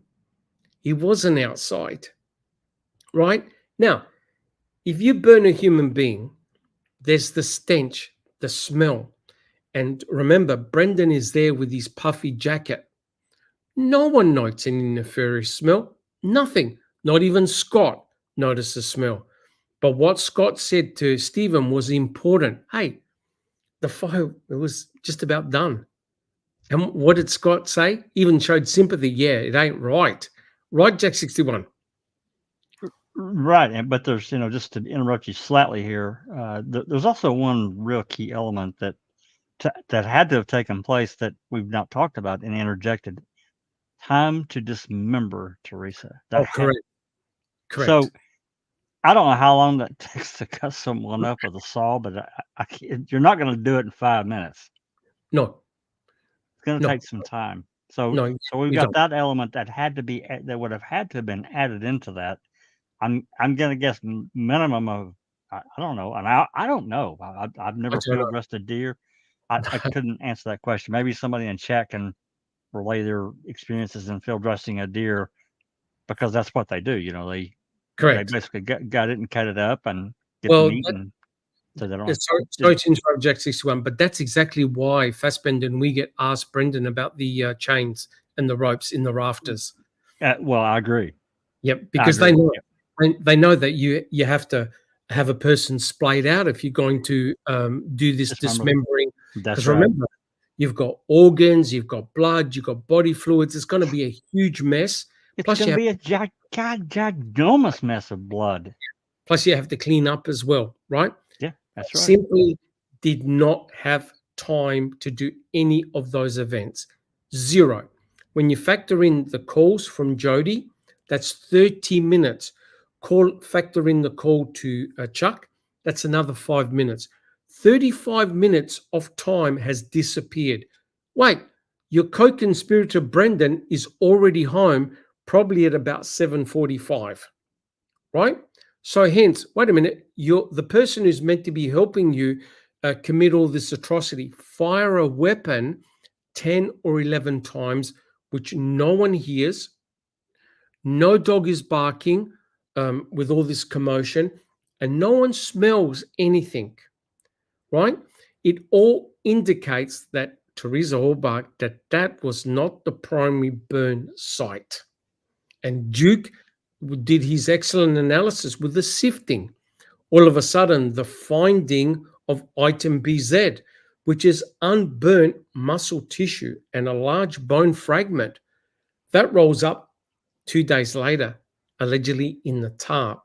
So when you look at all this anecdotal evidence, it does not add up. Jack 61. Yeah, I was just going to say, they made a comment that's telling how a lot of people's stories got more detail as time went on. And I agree. Correct. Again, I'm just thinking about, as an investigator, and they're talking to someone, an alleged witness or whatever, and they're relaying, little tidbits of information here and there, and how that could influence someone's statements. Even going so far as saying, like we talked about earlier, well, Avery said Teresa turned west on 147. Hey, weren't you going that way too? What's going on with that? Did you run into Teresa and maybe talk to her? Yep. Correct. 100% correct. Yeah, Duke is 100% correct. All right. So, so here's the tragedy. I don't believe anybody was trying to be nefarious here. People just misremembered events. And Jack 61 and Shuri, correct me if I'm wrong here. No one ever mentions October the 30th and Brendan being with Stephen. No, it's never brought up. That's why it's such a sticking point for me. And I bitched with you guys about it a lot, but it was always a sticking point, this phone call and him being at Raspberry. I'm like, wait a minute. Yep. And I heard this long ago. I'm like, he's there on the 30th for sure. Yep. Did that fire happen on the 30th? This larger type fire. And I'm not even going to say huge fire, but a larger fire. Yep. Correct. Probably that's when the seat got burnt, right? When Probably. Yep. And maybe maybe a couple of tires that Avery wanted to get rid of. I don't know. Correct. So it's interesting because here's the tragedy, right? Brendan was seen at home. There's no question about that. Had multiple independent witnesses. And we did the timeline in the previous podcast. He could have been at home or seen at home as early as 7:45 p.m. That completely destroys the state's timeline because Brendan is meant to be helping his uncle commit all these atrocities at Teresa Horbach. Further, they had the fire, they had to tend the fire, they had to remove the RAV, hide the RAV, get under the hood, remove the number plates, hide the key, hide the number plates, clean up the garage, all this going on without nobody noticing a thing, right? And it's interesting that Bobby Dassey, in his first interview, when I went to work, I didn't see a fire. Right, Jack 61? Right, Cherie? No one noticed a fire. That's right. Then suddenly, as Duke pointed out, their memories got refreshed. Oh, yeah. Saw a fire. It was a great big whopping fire. That clearly did not take place. And here's the important point. No one saw Brendan leave or re-enter Barb's house again. When he was home, he stayed home. And that's the tragedy. So had his attorneys did the same timeline that we did, that would have had a really good case. Your Honor, my client was with his uncle one day prior. And we can prove it. And we can prove it. It's time stamped. No dispute. The call that Barb said that she made to her brother, it doesn't exist, Your Honor. It must have occurred at an earlier time point. I think everyone is getting their times and facts mixed up, right? Now, what I did, I went back to the phone calls. And if we can have a look at the next slide, Jack 61, I promise this is the last one before we finish off the, I've got one more, the interrogation. So Kathleen Zellner looked at the phone calls really closely. If we look at October the 30th, let's have a look at the October 31st first. I don't have the other page, but I checked, and you can check on our side as well. The call between Barb and Stephen on mobile to mobile does not exist. I checked everywhere. Does not exist. There's no way that Barb phoned Stephen, spoke to Stephen, and said, get my son home before 10, and speaking with Brendan to say, come home, put on a jacket, put my jacket on. That did not exist. If you go down one day prior, when we know that Brendan was with Stephen at nighttime in the garage, and it was cold. Remember how I said that there was a call at 7:07 p.m.? That's the only one that Barb calls his brother cell phone to cell phone. There's one problem. Right, Jack 61, right, Cherie?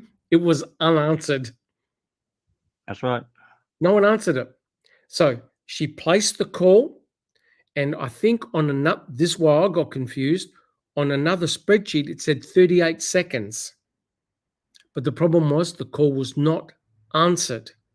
If you look above at 6:45 p.m., Stephen calls Barb on her cell phone, not at her house. Again, that's not answered. That leaves two calls. At 10:42 p.m., Stephen calls Barb on the cell phone. That only goes for 33 seconds. I don't believe that's the call because it's already late. It's at 10:42. Because according to what Barb said, she spoke to Brendan, said, I want you home before 10. So Jack 61, I don't think that call is long enough for Barb to talk to Brendan etc., etc. That's a very short call, 33 seconds. Unless, I mean, I guess it could have connected and said, hey, look, Brendan needs a coat on and he needs to be home by, 9, 10 o'clock, whatever, 9:30 or 10, whatever she said, and hung up because, maybe they were not getting along or, she's in a hurry. True. I don't know. But look at the I guess time of the call, 10:42. It's Yeah. already past 10. Yeah, that's not going to work. But the call that makes sense is the one at 6:40, because that goes for 4 minutes, and it's Stephen calling Barb's cell phone. Yeah. If they're having a chinwag and Brendan, her son, is with Stephen and they're outside, they're doing a yard pickup, because remember, they got the golf cart, picked up a lot of items, brought it to the burn pit, ready for burning. Potentially, that's the only call I see where Barb could have spoken to Stephen, also could have spoken to Brendan. Hey, come home, make sure, whatever, right? So Right. that's the only one I see. Make sure you got your jacket on. It's cool outside, et cetera, et cetera. Talk about a couple of things that Correct, she 'cause doesn't it was remember, dark. Stephen. That's right. It was dark already. That's Okay. Right. So remember, guys, anything prior to October 31st is irrelevant in terms of the murder of Teresa Horber. Teresa wasn't there. Right? That's right. And it doesn't work for the state at all. No, In it fact, doesn't. it works against their theory. 100% correct. You see, none of this was presented in the trial. Would you agree, Jack 61, Cherie? None of this. The analysis we did, none of this was presented, right? No. So the final slide, guys, before we continue the interrogation. Now the penny dropped with what Brendan told O'Neill. If we have a look at the next slide, Jack 61, would you like to read Detective O'Neill? And I don't recall. Would you like to do Brendan? Yeah. Yep.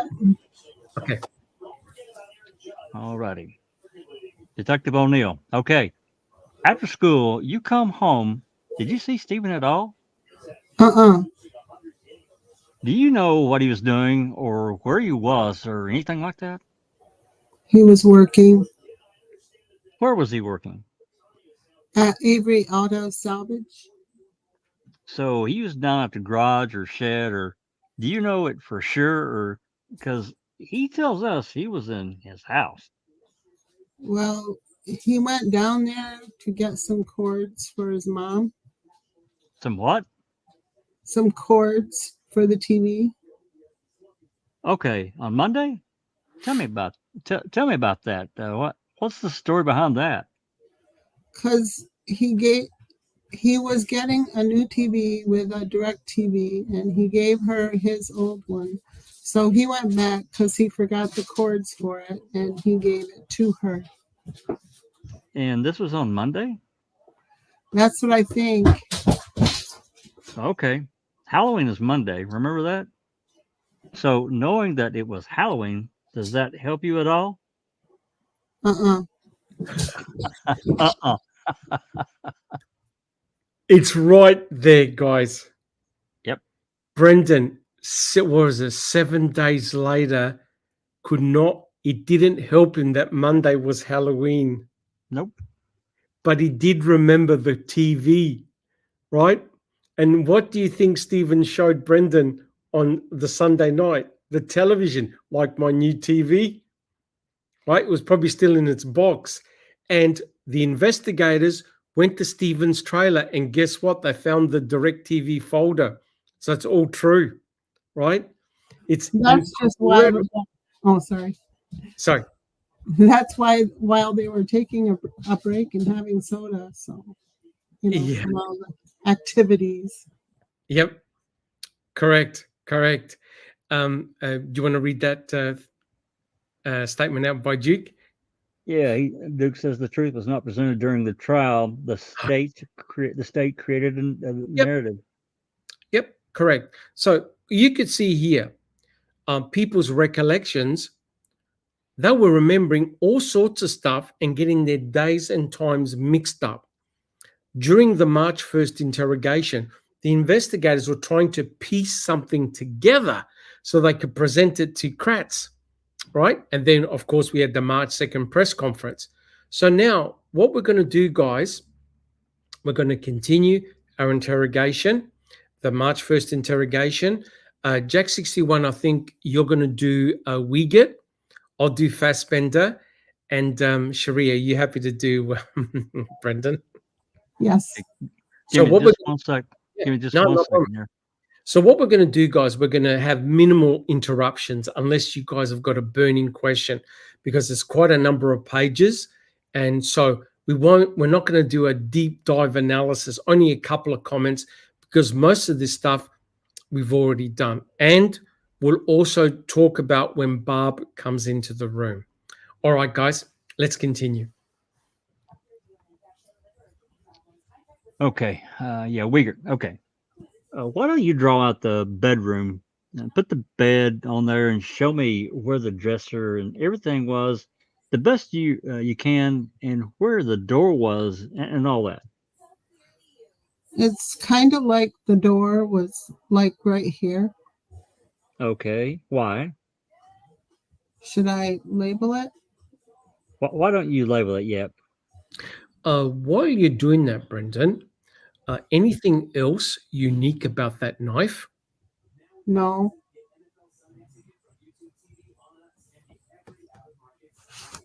Draw her on the bed. Should I draw the pillows? Mm-hmm. Pause. You can do stick person. That's fine. And how she was laying there. Okay. And where are the handcuffs? Like they were like that? And we have some lead cuffs too. You said. Yeah.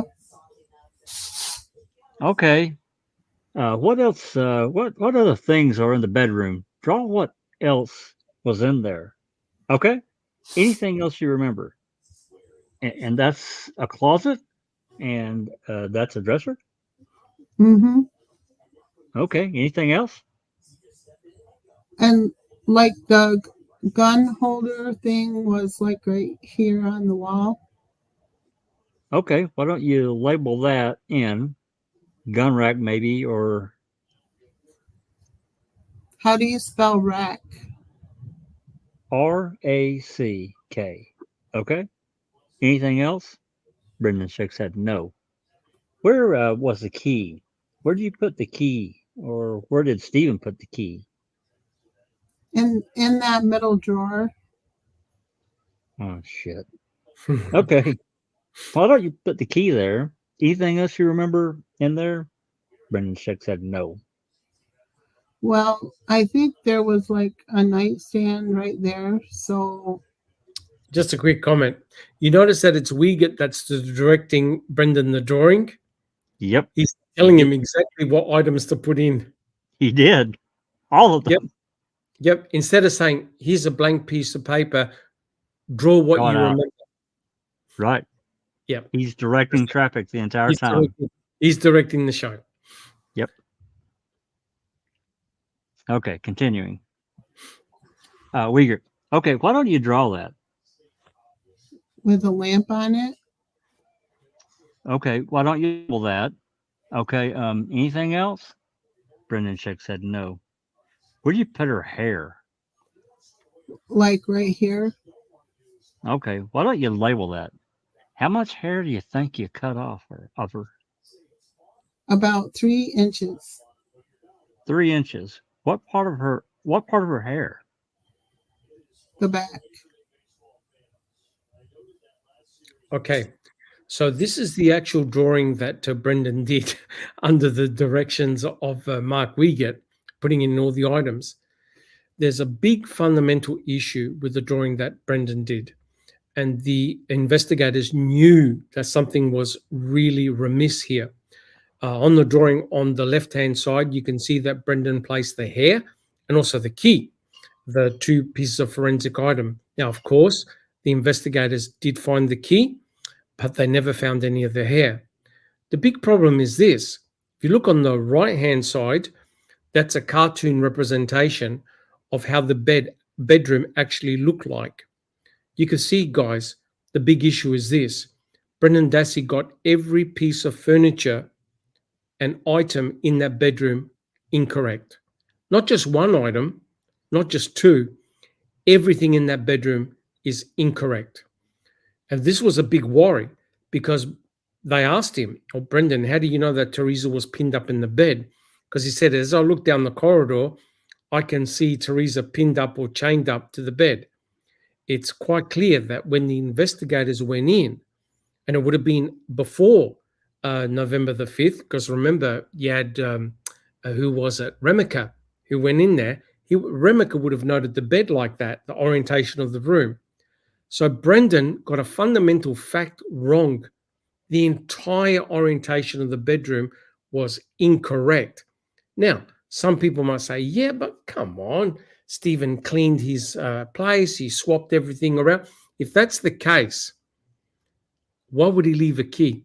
Why would he bother cleaning up his entire room, rearranging his entire room, and leave a piece of vital forensic evidence so that it could be found later on? He had the whole Avery salvage yard to hide things, and he would leave the key. Further, how is he going to move dust? Right? The dust is still there. But the other problem is none of the divots, there are no divots on the carpets. There is absolutely no proof that Stephen moved anything in that bedroom. Furthermore, Brendan Dassey forgot that in that room was a big television and cabinet. That's right. And he didn't draw it in. Right? No. Now, you So know, they knew they had a huge problem. They knew right then and there. They go, shit, the kid just drew the bed in the wrong orientation. Is he dreaming this up? Is he making this up? Brendan Dassey had no idea what the orientation of that room was, but he knew where the gun rack was because the gun rack is fixed. He knew where the cabinet was, the actual slide-in door, because it's fixed. Everything else Brendan got completely wrong. They had to call Jody Stokowski into Brendan's trial to say, how do you remember the room? Oh, the bed was underneath the window, like Brendan described. But the problem is that was in August. And Yes. Jack 61, that may explain why they don't want to give you the phone calls. It might. Maybe. Because there's about a month I still have yet been able to, well, it's actually more than that, but mainly from December 6th or 7th, 2005 until January 7th, 2006. Still not been able to get Jody's calls. Because if there's a call with Stephen saying, oh, look, Jody, I just rearranged the bedroom, I just cleaned it up, and like in August. Remember how I had the bedroom back, blah, blah, blah. Well, I've changed it. I changed that around after you went to jail. Don't get angry, but that's party over. Yep. Right there. That's party over right there. Right. So I could understand a kid getting something wrong in the bedroom, in the orientation of the bedroom, but every item is all except the gun rack, except the gun rack and the closet, which are fixed structures. Okay. Yeah. Yep. All right, guys. Let's continue reading. Okay. All right. Uyghur. Okay. Anything else in there? Brendan Sheck said no. Okay. Why don't you sign your name, and we'll date it and time it again. Let's see, 148. Okay. And there's one more thing I'm gonna have you draw. Would be the garage? Brendan nods yes. Okay. Why don't you draw the garage out? Okay. Where's the big door? Right here. Okay. You want to label that? Was there a small entry door in there? Okay. Where was her truck parked? Like that area. Okay. And was it sticking out the door, you said? Brendan nods yes. When you brought her outside, which door did you bring her through? Right here, this little crack. Okay. And you Just thinking about how do you get a body through a crack? Yep. And you said you put her in the truck first, Brendan nods yes. Is that correct? Brendan nods yes. And then what did you do after that? We sat her down, like right here. Okay, why don't you draw her body in the area you set her down? Okay, is that where what you do to her when you put her there? Or what did Stephen do? He went in the house. He went in the house. He did, and got the gun. Okay, then what did then what he did what? Shot her. Okay. Do you know where the empty casings were? Mm-mm. Why don't you label some other things in there like what else was in that garage? Okay, was there a snowmobile in there anywhere? Yeah, there was one here. Okay, want to label that? Brendan, I don't know if we asked you. The gun was, you said it was a .22. Was that a single shot? Or what type of gun was it? Do you remember? Yeah, single. It was a single shot, not a semi-automatic. Mm-mm. Why don't you draw where the bloodstains would have been? Like right here, about. And what did those bloodstains come from? Like, was when she was laying there, or Yeah, while she was laying there. Okay, question. If it's a single shot, are you trying to tell me that Stephen would have had to have loaded 10 individual cartridges in the gun and shoot Teresa? yeah, if it's a single shot, but we It's a know that 22. If we know that 22 was not a single shot, So Brendan said it was a single shot.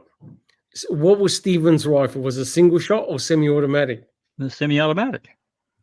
So how did Brendan get that wrong? Because Yes, it didn't happen. It didn't happen. Okay, interesting. Okay, let's continue, guys. Okay, did he when he shot her? You said how many times? 10. Do you know what? Do you know? Did he hit her every time? I don't know. Okay. Did he hit anything else in the garage at all? Uh-uh. Where was he standing when he shot her? Right here. Why don't you put an X there and put his initials there? And where were you standing? Right over here. Okay.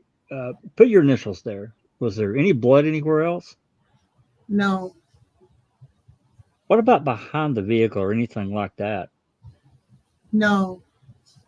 No? All right. Why do you sign it? Somebody opens the door and closes it. And put the time in there. 1:51 looks like. Okay. Looks good to me. All right, so Brendan drew the diagram of the garage. And the problem is there's about 80% missing detail in the garage. The garage was a huge mess. And it gave you the indication that there was plenty of room to put Teresa's RAV4, a snowmobile, and Teresa's body on the ground, right? But it was anything but the sort. And this diagram here, remember Jack 61, Cherie?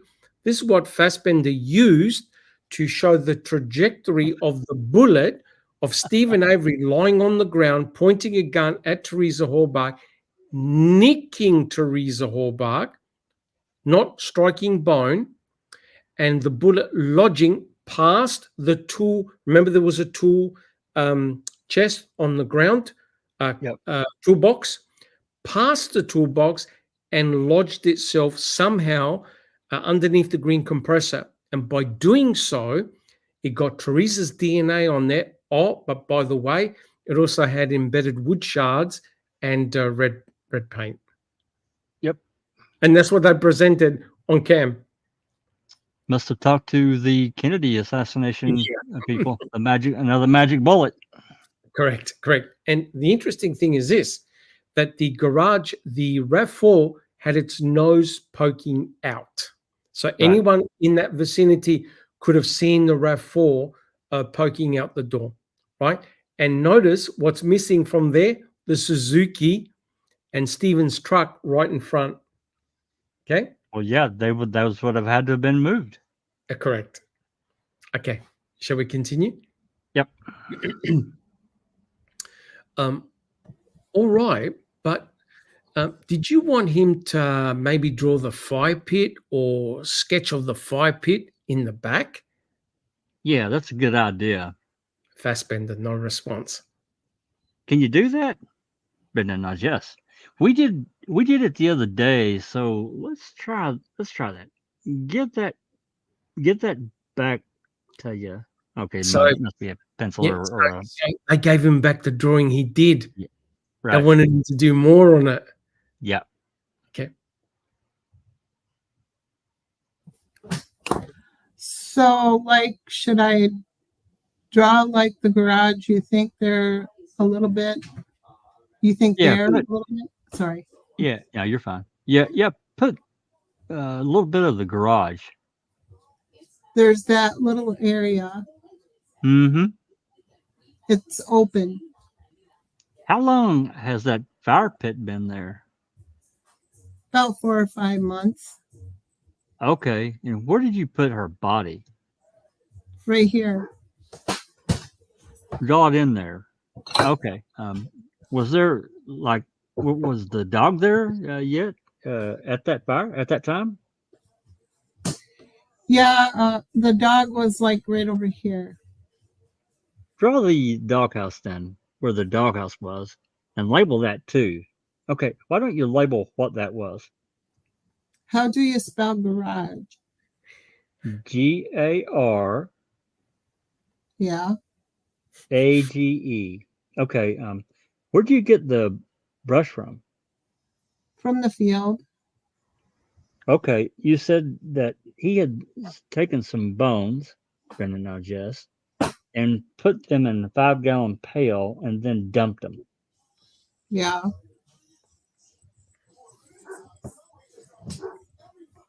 Where would that be? Which way? Probably like his house was like be a little bit right here. Mm-hmm. It would be like over here somewhere. Okay. Did you actually see him do that? Uh-uh. How do you know he did that? He told me that he put them a bucket and he threw them over there. Okay. Anything else you want to add in there? Brendan Shake said no. Okay, why don't you sign that? Well, when we got the seat, we put it right. So we set it down like right like here. Did you sit there and watch the fire burn or anything like that? Uh-uh. You just set it there? 53. That's pretty good. Okay, I don't know what does he mean 53? Oh, he's looking at the clock. Yeah, Brendan was continuously looking at the clock. I checked that. Oh, Yeah, like 153. because he wanted to get out of there. He wanted to get out of there. Okay, that's pretty good. Oh, I'm sorry. Go ahead. Brendan, got a few more questions to cover here. Brendan nods yes. Then the worst is over. As far as the questions, can you describe Stephen's house for me? The color and stuff like that? It's like red and the top is like silver and the bottom is like cement. Okay. And where's his house located in relation to, say, your house? Like how far away from ours? How far away? What direction, if you know? And that's the infamous burn pit. And Jack 61, would you like to tell our audience what's the fatal problem with that picture? Well, that's Teresa's hole inside that fire. didn't happen. There's no way. No, That- It's completely wrong, and they had to know. they had to know. Yes, they did. Yep. Teresa was not, unfortunately, was not whole. She No. was dismembered, and the dismemberment was not due to the use of garden instruments like rakes or shovels. It was due to saws. She had cut Absolutely. marks in her bones. No Absolutely. question. Yep. And again, we have a person who's meant to be there as a co-conspirator, helping out his uncle Steve commit these horrible atrocities on another human being. And he got another fundamental fact wrong, that he drew Teresa whole in the burn pit, and quite clearly she was dismembered. Yep. Okay. Shall we continue? Yeah. Let me get back over here.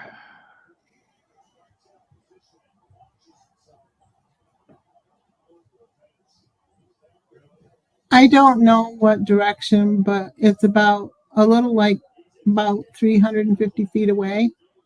Okay. If you come out your front door that you can't get into now because it's not shoveled, what direction would be left, right, straight, back? Left. Oh, to the left. Okay. And then his garage, how would you describe his garage? The same red, and the top was black. Okay. And how many garage doors are on it? One. Big garage doors? There's only one big one and one small one. Okay. And there's like 3 windows. Okay. Any of those windows facing your house? Just one. Okay. And then the location. And now you drew it in here, so it's pretty obvious, Brendan nods, yes, that the location of the burn pit is where? In relation to the garage and his house, etc. And like where he used to park his car, like, The burn pit, where? oh, the burn pit? Yeah, what you drew here, where is that in relation to the garage? Straight back from the garage, like in the back, oh, by the window.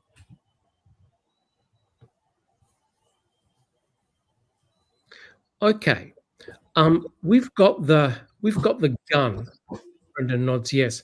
Now, is there any reason that your DNA or fingerprints would be on the gun? I never touched it. Can you tell me why, if Teresa was dead when she was in the garage, why would you shoot, or why he would shoot a dead body? I don't know. Probably to make sure she's dead or something. Did he say anything why he shot her? No. You're just saying your guess is that to make sure was dead. Yeah. You sure he didn't say anything? Was he pretty calm about this? Yeah. Just gonna revisit one thing. When you're in the bedroom and you cut her throat, Brendan nods yes. Previously, you said that you thought she was alive. Brendan nods yes. Is that your thought? Is that still your thought on that? Yeah. And why was that? Because she was breathing a little bit. She was like trying to breathe as hard as she could from screaming a lot. She was screaming a lot, or wasn't? She was. When you cut her throat, was she screaming?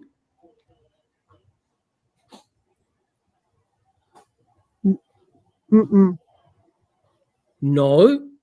When you cut her throat?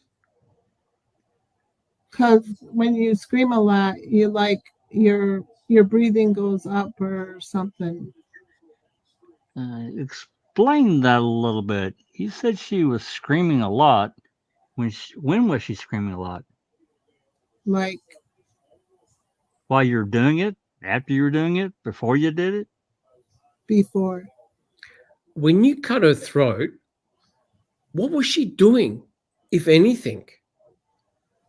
Like screaming for help and crying. I want to get that straight. Was she screaming for help and crying when you cut her throat? Yeah. Yeah. Oh, I'm sorry. Oh. When did Stephen choke her or strangle her? Like a little bit after that. Well, let's just go back a little bit, okay? Tell us exactly what happened to her, what order it happened in. You said there was basically 3 things prior to you guys shooting her. Explain those in the order that it happened. They know they got a real problem here. Starting with when we got in the room. Okay. Yeah, what you guys did to her. We had sex with her. Okay. Then he stabbed her. Then who stabbed her? He did. Who's he? Stephen. Okay. And then what? Then I cut her throat. Okay. And then he choked her and I cut off her hair. Okay. So he choked her after you cut her throat. Mm-hmm. Okay. Kind of show me, like, on your throat where he cut her or where you cut her. Like right here. How deep? Just as long as the knife went through. Okay. With your finger, show me how deep you went into her throat. About that much. I mean, like this, like that, like that, like that. Like that.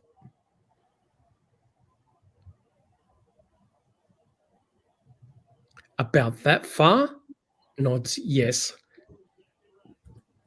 When Stephen stabbed her, tell me again where he stabbed her. Like right here. How far did the knife go in? How far in did the knife go? Again, with your hands, if you can. About like that. Okay. Brendan nods yes. And then tell me how he choked her. Where was he when he choked her? On the side of the bed. On the side of the bed. Brendan nods yes. With your hands, show me pretend that her neck is there, or whatever. Show me how he did it. Like this. How long? About 2-3 minutes. He must have had a lot of blood on his hands then, huh? Brendan nods yes. How did he get that off his hands? Washing it off. Where? In the sink. Which sink? In the bathroom. Did he wipe any blood up with anything? Brendan shakes his head no. Well, just before we go on to that picture there. Now, isn't this interesting, right? Just imagine this, right? Brendan cuts her throat, and then Stephen strangles her. If I think he did what I think he did, which I don't believe he did, but if that really happened and he sliced her across the throat, yeah, look at this picture over here. So I took the screen grabs and Fassbender and Uyghur were asking him, well, what'd you do? And Brendan actually goes like this with his finger, ear to ear. Make no mistake, it's not a stab, it's a cut from ear to ear. And remember, previously he said that he tilted her neck back, sliced her from ear to ear. And you saw in last week's podcast, you cut someone across the throat, you're going to bleed. You're going to bleed vigorously. And then he actually showed in the picture down below on the left-hand side how far he went in with the blade. That's a couple of centimeters. Right? He would have sliced straight through. Guys, would you agree? From that picture, from his description, he would have done major, major damage. On your neck, absolutely. Major damage. I mean, even if he hadn't cut the carotid all the way into, I definitely think he would have nicked it, and blood would have squirted everywhere. Yep. But not only that, you're swallowing blood and you're going to cough it out. Right? There'll be blood, absolute blood droplets everywhere. Well, yeah, and you know, if Stephen choked her right after that, he would Yep. be covered in blood, and it would have dripped on the floor. There's no doubt. His clothing, Everywhere. it would have been everywhere in that bedroom. I'm not talking about just the bed. No way. Yep. Everywhere. And there was no cadaver dog hits. But there's an important point here. Brendan goes, oh, yeah, he went to the sink and he washed his hands. Yep. Did the investigators find Teresa Hallbuck's blood in that sink? No. Or No. anywhere in that trailer. Did Nowhere they in that find trailer. Teresa's blood anywhere in that trailer? No. Did they find Teresa's blood from the trailer to the garage? No. Did they find Teresa's blood in the garage? Nope. Nor on the creeper. Or even on the creeper? We've got a fundamental problem. You have a look what Brendan demonstrates next, where Stephen stabbed Teresa, right? And look at the depth of the knife that went into her abdomen. Would you call that a superficial wound? Hell no. She would have bled like hell from that. Hey, you're in big trouble. And if you have a look at the pictures just straight up, Jack 61, he actually points out where Stephen stabbed her, right? Right there. That's where your organs are, right? You're going to get major, major bleeding and you're in big, big trouble. Nothing. You're near the heart. If it's Hey, right yep. there. Yep. And I think Brendan even said that they shot her in the heart as well. You've got major, major trauma going on here. And that's why I find it disingenuous that on cam, remember they got those so-called specialists, professionals who said, look, you guys are dreaming if you think you're going to get a bloody crime scene. You're not going to get a bloody crime. And you can see here, Brendan demonstrating exactly what they allegedly did to Teresa. Sliced from ear to ear, stabbed extensively with a knife, no blood. And they choked her. Now, you think about this, right? In the courtroom, if you're a juror and you're listening to this, would you be horrified? Yes or no? Of course. You can be completely horrified. This is ultraviolence. This is a Clockwork Orange ultraviolence. Yep. You'll be looking at this. This kid, meek and mild, who wouldn't hurt a butterfly, did this to a 25-year-old woman? Yeah. You got to be kidding, right? Right. So then when you look at the forensic evidence and it all comes up zero, blank, you got to be thinking, guys, this could not have occurred. This could not have occurred in the manner that Brendan Dassey is describing. It would have been a blood bath, right? And yet they keep on persisting. They knew, hey, you must have got blood on you. No. What about Stephen? Oh, yeah, he just washed it off. Did they check the sink? Did they find any of Teresa's blood anywhere? None. Zero. All right, guys, let's continue. Just 1 second, Doc. I gotta highlight this. Okay. All right. I'm flipping to the next photo. All right. All right, here we go.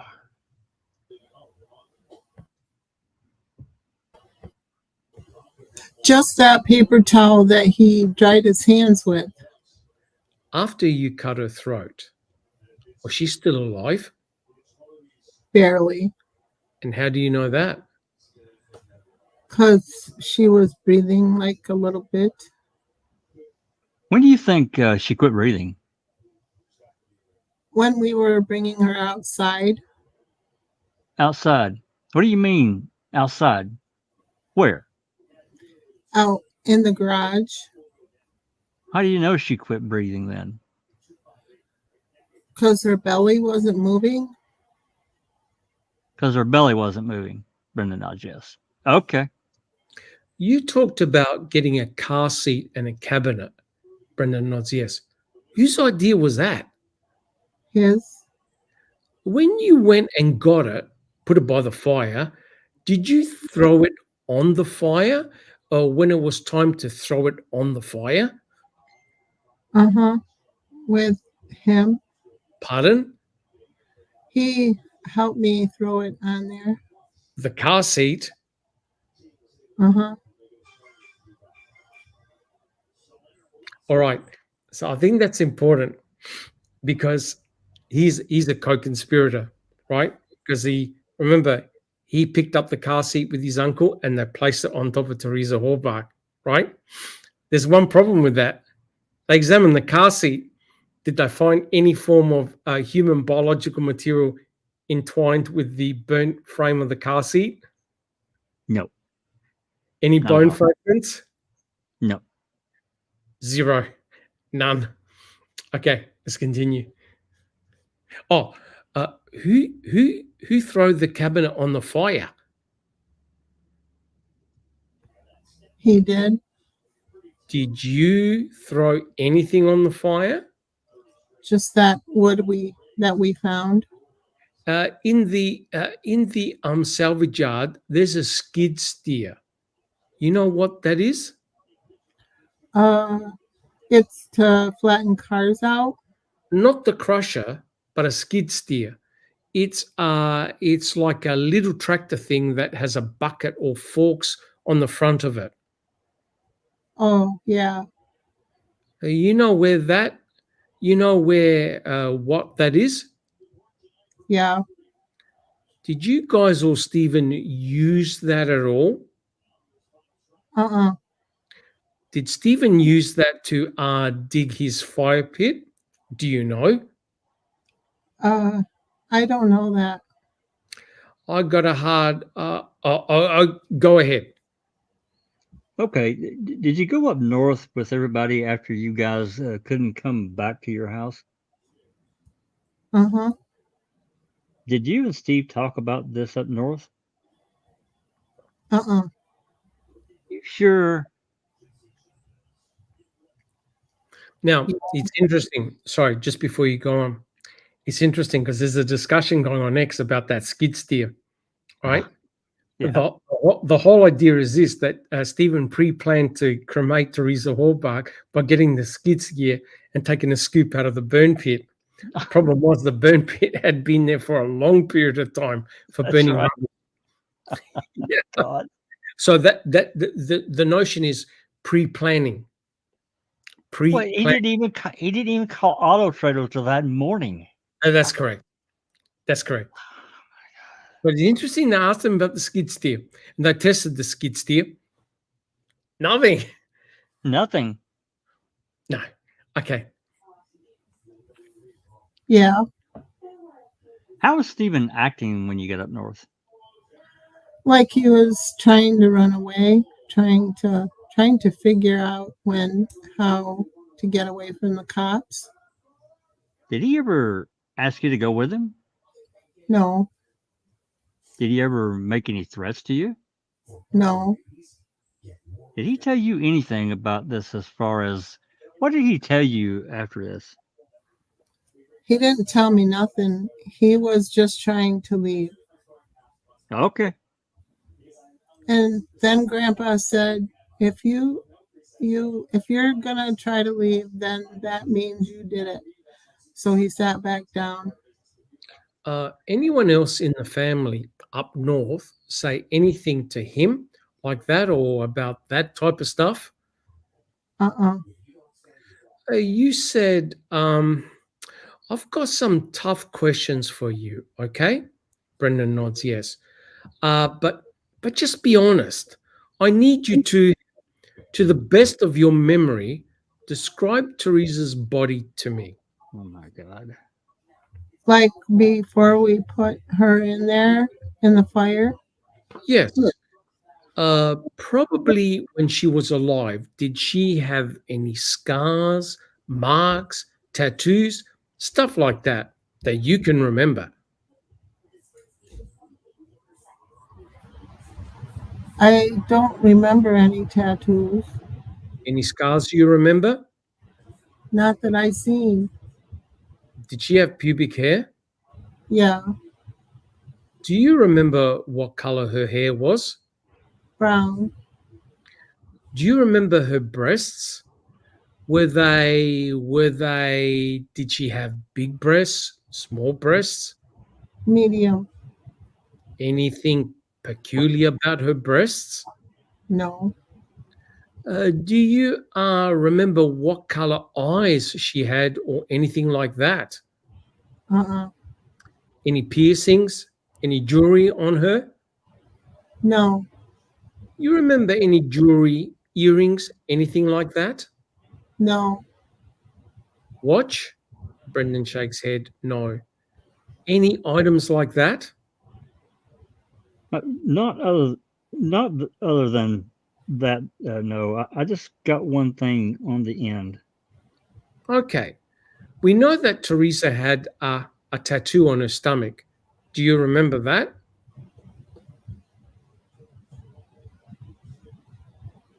Uh-uh. Do you disagree with me when I say that? No, but I don't know where it was. Okay. That's such bullshit. Complete, utter bullshit. You can. Do you disagree with me when I say that? Yeah, look, if you got this is a question that you can't answer, right? So imagine if she didn't have a tattoo. So if the kid has got if he wasn't there and he's never seen Teresa Horbach naked or a tattoo or anything, what the hell was he meant to answer? Because no matter what answer he gave, it could have been either deception or he's lying, correct? Or he guessed. Right. Right? So it's one of those questions where he's probably thinking, what the fuck are you talking about? I didn't see any tattoo. I didn't even see What- Teresa. Well, no matter what he says, Correct. it's incorrect. It's Correct. I mean, the only way he could say is that I can't answer that question. That's Correct. just But he doesn't have the smarts to do that. no, Jackson. no, he doesn't. Right. Okay. Shall we continue? Okay, Uyghur, have you ever seen Teresa before that day? Uh-uh. I just had my ending maybe sooner than that. Probably. Brendan, how do you feel about this now? Really sad Tell me why you feel really sad. that I helped them and I shouldn't have been. Sorry for her family that she lost their daughter. How does Steven feel about this after, do you know? Mm-mm. If you could change things, what would you change? I would have probably tried to stop him. Brendan, look at me. Why did you do this? Why did you do your part of it? I don't know. I'm giving you the opportunity to tell me why you did this. And no emotion from Brendan. None. This is truly remarkable. And that's why what I was doing, I went with the script and I saw the video at the same time. I kept my eyes on Brendan.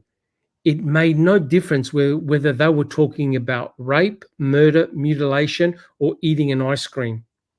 Brendan Dassey was zombified. Yeah. Straight, wasn't even looking at him. They were expecting, I think, guys, to get an emotional outburst, crying, throwing the hair. I knew I shouldn't have.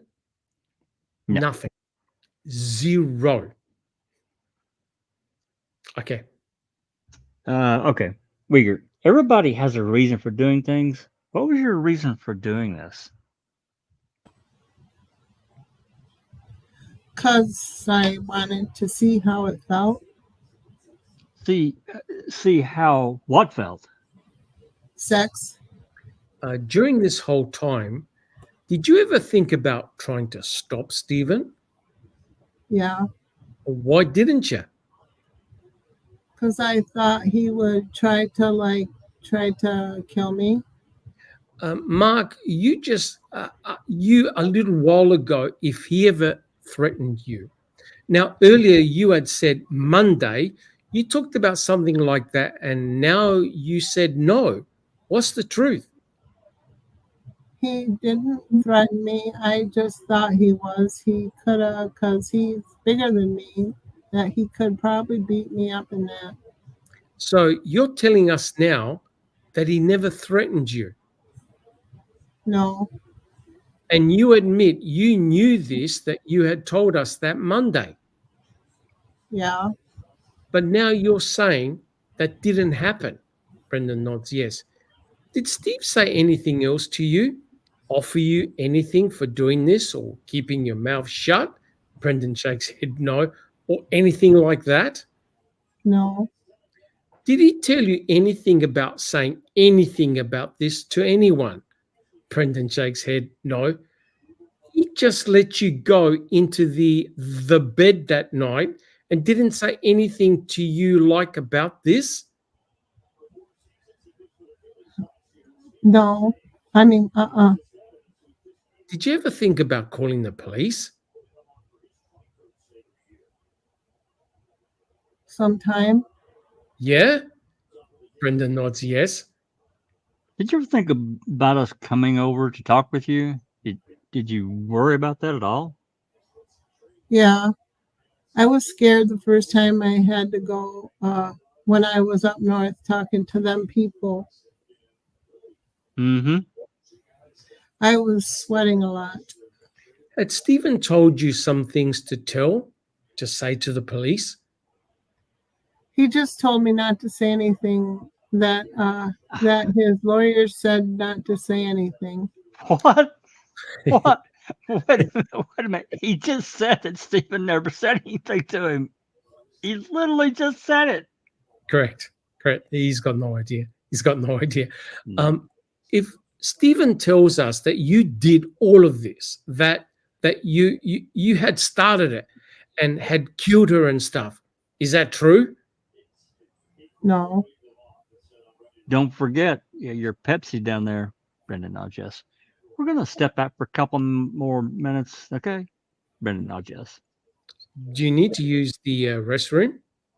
uh-uh, Do you want something to eat? doesn't matter. How about a sandwich? Looks like you're a little hungry. Should we get you a sandwich? They couldn't afford for him to pass out. Right. Yeah, Okay. So they, I guess they speak out or they step out. Voices in the background, I guess, on the video. Uyghur, Brendan, there you go. thank you. You're welcome. Now they leave him for a real long time, and he eats the whole sandwich, no problems at all. Like, you know, when you're really super nervous and you got a lot of anxiety, you don't feel like eating, right? Because you're thinking, I don't. oh my god, I don't. he ate the whole Never. sandwich, no problems Right. at all. And you know what Brendan kept on doing? Looking at the clock. He's going, because he knows he's got to get to school. So he kept on looking at the clock.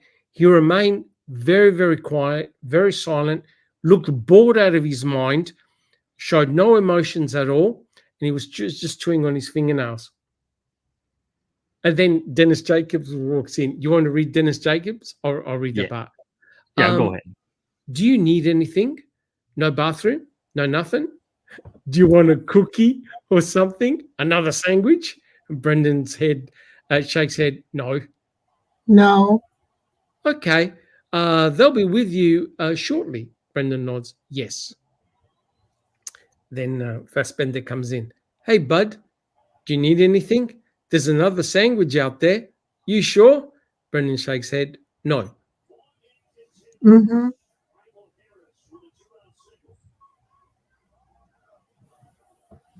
You ate that whole pizza the other night. Are you sure you don't want another sandwich? Brendan shakes head. No. All right. It's going to be just a bit, okay? Am I gonna be at school before school ends? Probably not. I mean, we're at 2:30 already, and school's over at what, 3? Brendan nods yes. 3:05. 3:05. Yeah. No. What time will this be done? Well, we're pretty much done. We have a couple of follow-up things to ask you, but it's pretty much done. Yeah. Considering what we had mentioned earlier, we would like to maybe go out to the property so you can point out some of these things and where some of this stuff was. Yeah. Okay. Okay. Long pause. Brendan. Go ahead.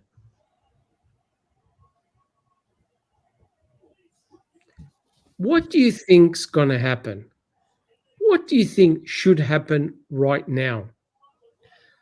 I don't know. You obviously, obviously that we're police officers, okay? Brendan nods yes. And because of what you told us, we're going to have to arrest you. Did you kind of figure that was coming? For what you did, we can't let you go right now. The law will not let us. And so you're not going to be able to go home tonight. All right?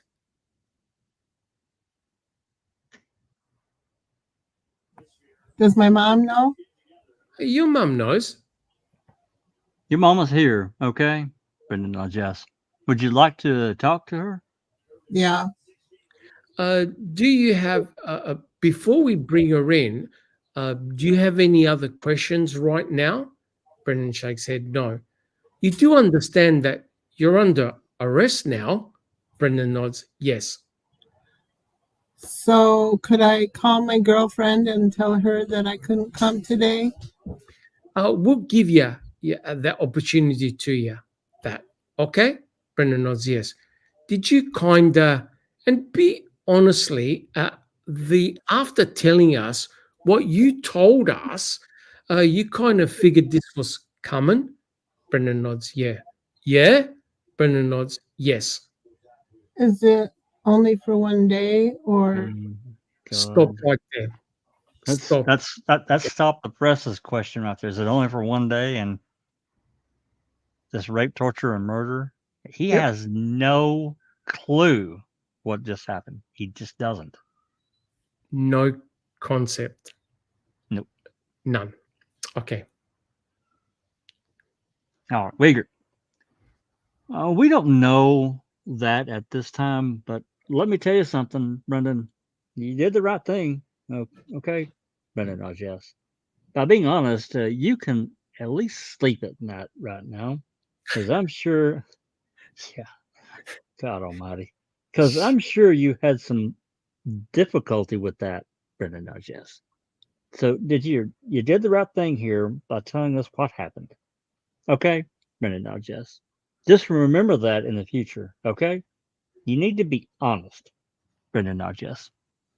Your cooperation and help with us is going to work in your favor. I can't say what it's going to do or where you're going to end up, but it's going to work in your favor. And we appreciate your continued cooperation. Brendan nods yes. We talked to your mum about going out to the house and going in the house and getting a few items about you going out. There with us and her and pointing out those areas that we wanted you to point out. Is that right? Brendan nods yes. Okay. Do you know where those shoes are that you were wearing that day? The red shoes? I think they're in the closet. Okay. What about the jacket? In the closet. Okay. All right. We'll have your mom come in for a few minutes, okay? All right. And the door opens and closes. Now, who would like to read Barb? Well, looks like we didn't have any lines here, so I'll read Barb. Okay. Barb. Why didn't you tell me, huh? Barbara, give me your coffee. It's in your hands right now. Huh? Did he make you do it? Brendan nods yes. I would have walked out. That's what I would have did. She's crying. Why didn't you just tell him no? Huh? I don't know. Brendan does not nod at either Doesn't question. nod. Yep. That's bullshit. He does not nod. Right. All right. Back to Barb. You knew it was wrong, right? Brendan nods yes. Do you know you can't come home? Do you know where you're going? How long is it though? I don't know. I do not know. Do I have to get him and get him attorney, or will they do it for me? The court will assign one for him, or the state will pay for his attorney if he can't pay for it. But obviously, you have a right at any time to try and get him one, or get him one.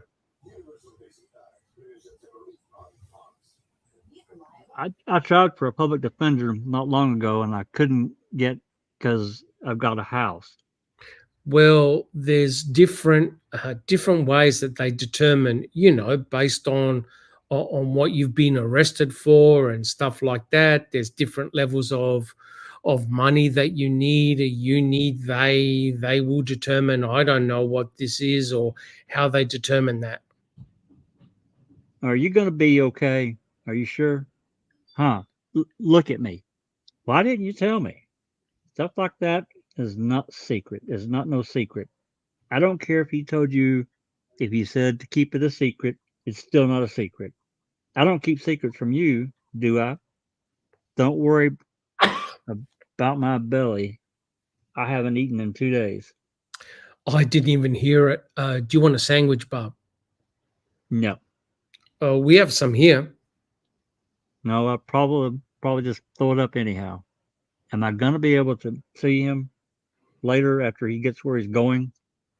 I don't know on their policies and when they allow visitation and stuff like that. We can check with Mark. He's going to know Sheboygan's policies or whatever. With juveniles, there's probably a good chance, but I don't want to say right now. Fassbender on the phone. Hello, Tom here. Good. How are you?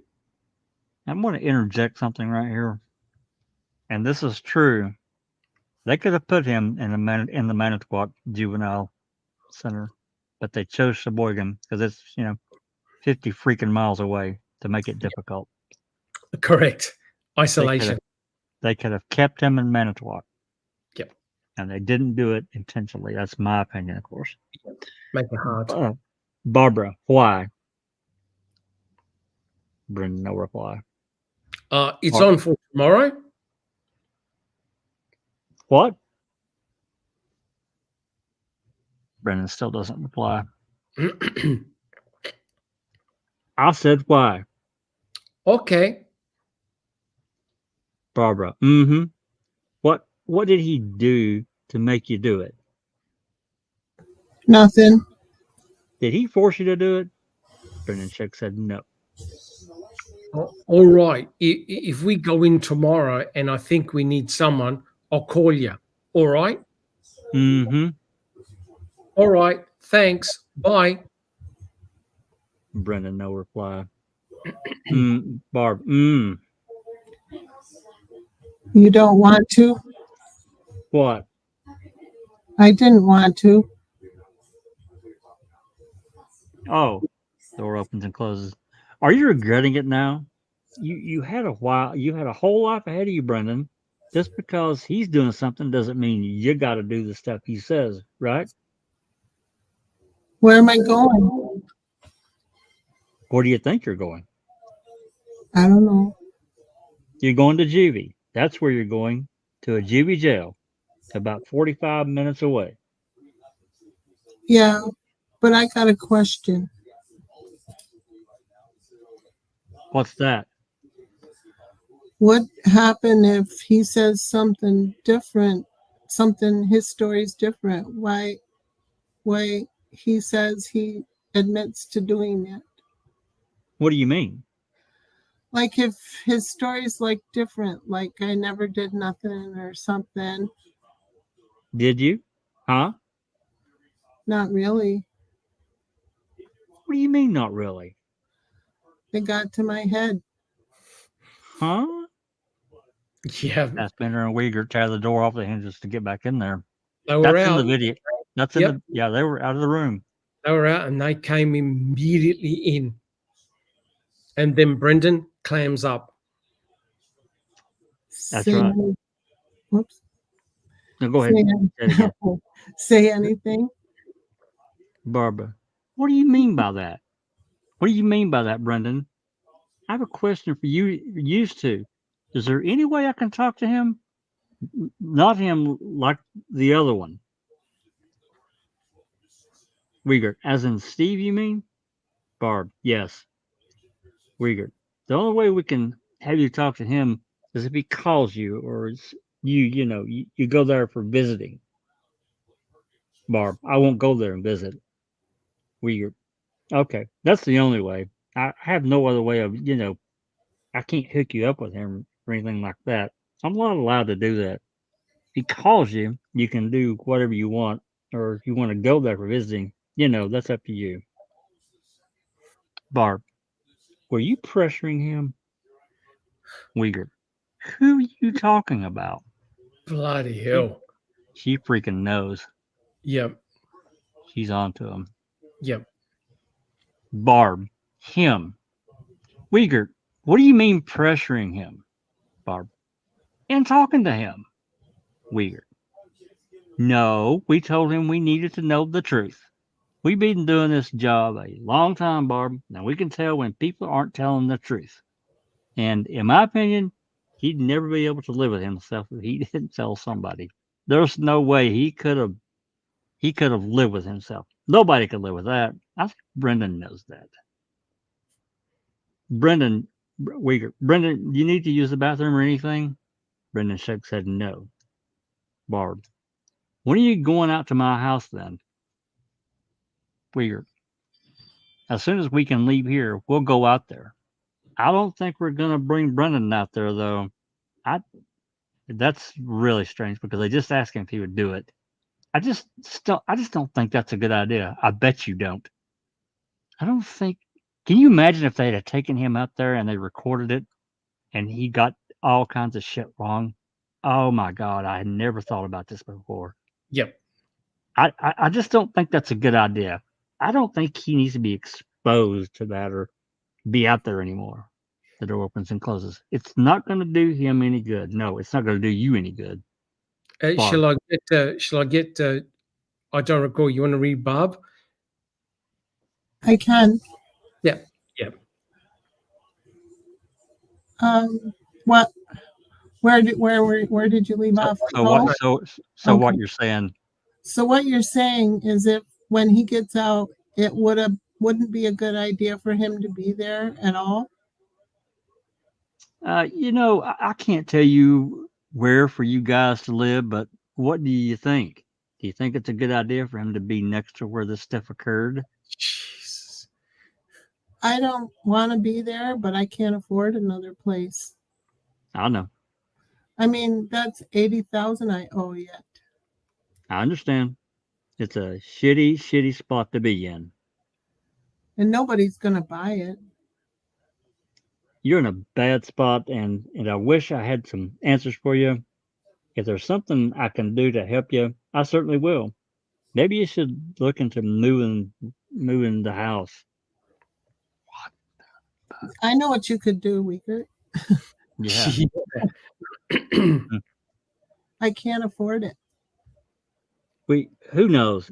You don't even know what it'll cost. Depends on where you move it. Quite a bit. An extra $16,000 for another basement. So what did you all help him with? Can I ask? Will you tell me? Brendan? Did you do it willingly? Huh? Brendan shakes head no. He did tell me one time, Stephen, he told me that probably one or two of my kids would not graduate. Stephen told you that? Brendan doesn't shake head. Doesn't shake his head. Yeah. This was before this all ever even happened, so he must have had it all planned. Oh dear. That's very possible. Very possible. You don't know how much hatred I got right now. You're right. I don't. I can only imagine. I can't even put myself in your shoes, Barb. I can't. My oldest son is going to flip. I can't even tell him. I can't. I think you better, because I can't. He's on a heart monitor now. this is going to be in the media tonight. Oh, God. There's no way to stop it. He's not going to be on, is he? Brendan? Yeah. No. Just before you go on, this is the nightmare scenario from hell. Would you agree? Absolutely. Because right now, Barb is in a, now notice what I'm about to say, is in a very vulnerable position and situation. And now she's turned against her own brother. You get it? I have Yeah. so much hatred for him. So she's in a very highly emotional state. Brendan has just got his hands like this, not interacting or engaging at all. But he said one important thing. They got to my head, thinking, oh my God, they worked him over.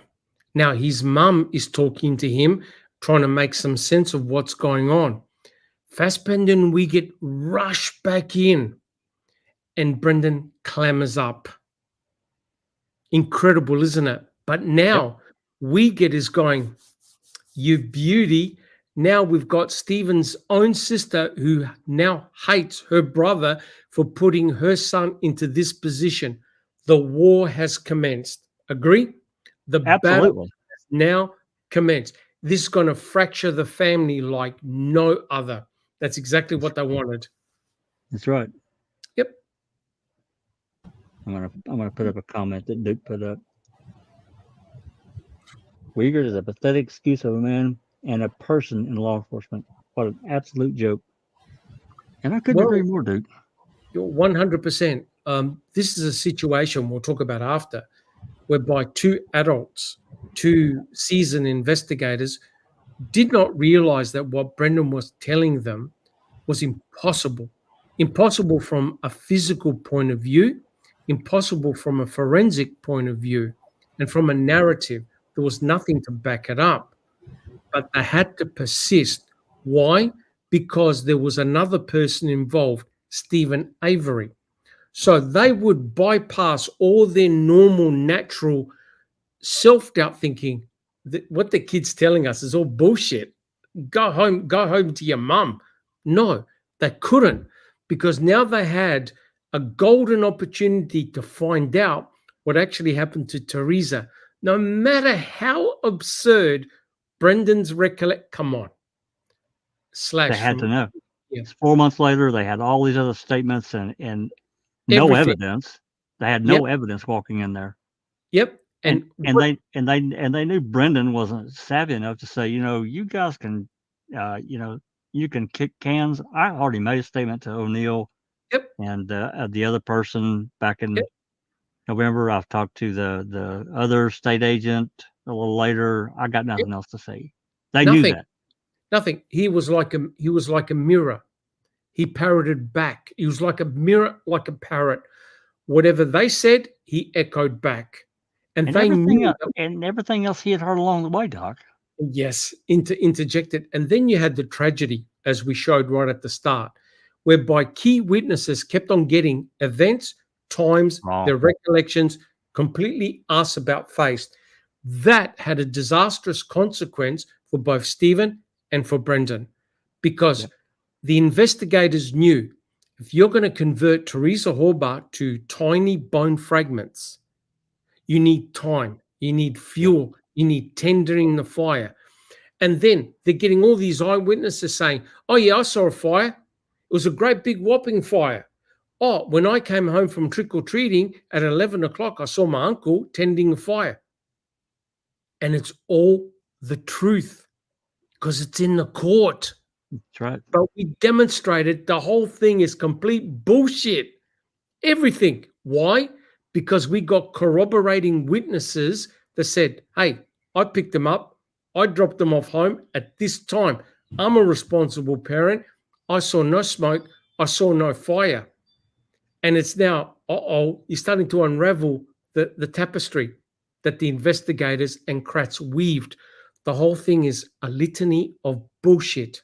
And Remember- Carmen, again, Carmen has no bias. She has no dog in the race. None at all. No. She has no And reason to lie. Same with Cornelie. You've got two independent witnesses, Cornelie, Carmen, critical time points, and they corroborated Brendan's narrative about Blaine. You could not get anything better than that, right? Yep, And I so agree. even on cam, what did Brenda Schuller say? Oh, at first, no one saw a fire. You know why? Because there fucking wasn't a fire. That's right. It didn't happen. And if there was a fire, I'm convinced if there was a fire on the 31st, it was a small one. Small, short, boom, finished. Done. Right? And that's it. End of the party. It wasn't this cremation event where they put Teresa Hallbach on a fire. A house melting. God. And then to put Candy Avery on convicting a murderer, say, oh, I thought the house was going to melt down. Well, if the house was going to melt down, everybody else in the Dassey residence would have been going, what the fuck? He's starting a bonfire. He's going to burn the whole place down. Well, if she was at Al and Dolores's and she saw this and she didn't say anything to them, like, do we need to call the fire department? Do we need to go down there? That's a massive fire. Nothing. That's right. Nothing. Or Stephen, and that is why those phone records and what Barb said about making the phone call to Stephen, talking on the mobile phone, talking to her son, getting the coat, her coat, did not happen on October the 31st. That's right. It happened either the day prior or a week ago, a week prior. A week prior. Yep. Right. And then the viewing of the prison break did not occur on October the 31st. Fact. Because it occurred at 7 and 8 o'clock. They're at the hospital. That's right. If they watched it, there's only one way, like you said, Jaxie, one, they taped it and then watched it after, but they didn't watch it live. No. That's the difference. They didn't watch it live. That's right. Right? Where were Brendan's defense attorneys unraveling this narrative to say, oh, Your Honor, it's not what is presented here. We've taken it apart. The kid was at home. He couldn't be with his uncle committing rape, murder, right? And then and don't worry, we're going to do it. When they spoke with Brendan in the trial, did you ever see Teresa Hallbach? No. But Nope. why did you tell the investigators this? And he goes, I don't know. Right? I wish he would have just said, because that's what they wanted me to say. They kept pressuring me. Imagine if he said, because the Reed technique, Your Honor, solicits false confessions. Oh my God. Yeah. Okay. Shall we continue? Yeah. We nearly finished. Well, they can't anyhow. No, he's not going to be on. How long do we have to stay here? Well, as soon as you guys are done talking. No, and he's not talking too much, so. No, he stopped as soon as they came back in the room, but tearing the door down. You know, I can leave you alone, but this is all recorded and videotaped. Do you understand that? I don't care. Okay. All right. Do you want to be left alone with him for 5 minutes, or it doesn't matter at this point? Doesn't matter. Okay. I just don't know if I'm really able to handle it. You have to. Barb, you have to. You got other children. You got to worry about, I know. and you got Brendan to worry about too. Brendan's gonna need you through this. Okay, let's go. Barb, is this yours? Yeah. Let's go in the other room. Brendan, I'll be back. Okay. So they apparently leave the room. Do you want another water, Brendan? Brendan shakes head. No. Wiegert. She wants to give him a hug. Stand up. I'll read out Jacobs. Brendan, my name is Dennis Jacobs, and I'm a detective with Manitowoc County. Do you have any weapons or anything on you? Just some stuff that I can give to my mom, like a CD player and that. That wouldn't be a weapon, though. You have a little pocket knife, anything like that? No. Can you stand up? I just want to pat you down real quick, just to make sure. Well, that's nothing that's going to hurt me. And okay, that's fine. Okay, there's nothing else in your pockets at all. Okay, you have a shirt, you have a pocket up here. No. Okay, you can have a seat. Do something. Yeah, you can put it back in your pockets too if you want. It's up to you. Whatever you want to do, whatever you want to do. Actually, if you want to listen to your headphones, you can go ahead and do that too.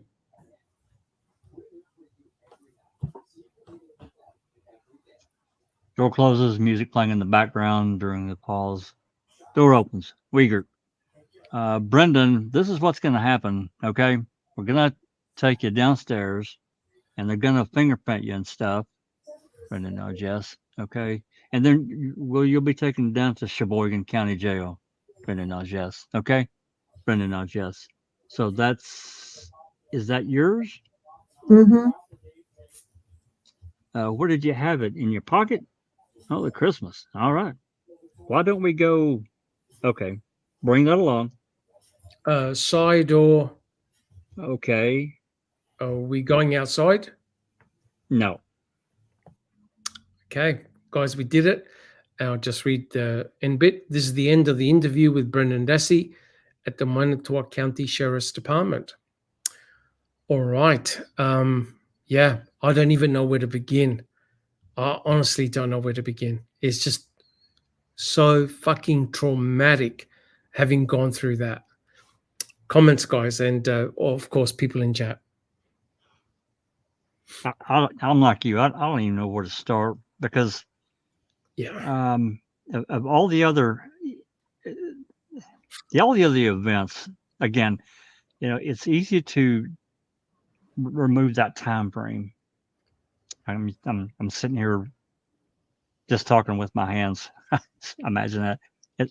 Remove that time frame. There's 4 months have passed, and all these other things they've investigated. I won't say all the forensic evidence is in, but a good portion of it is. Of course, from this, going on also in the background, Wiegert is arranging for search warrants, yada yada yada.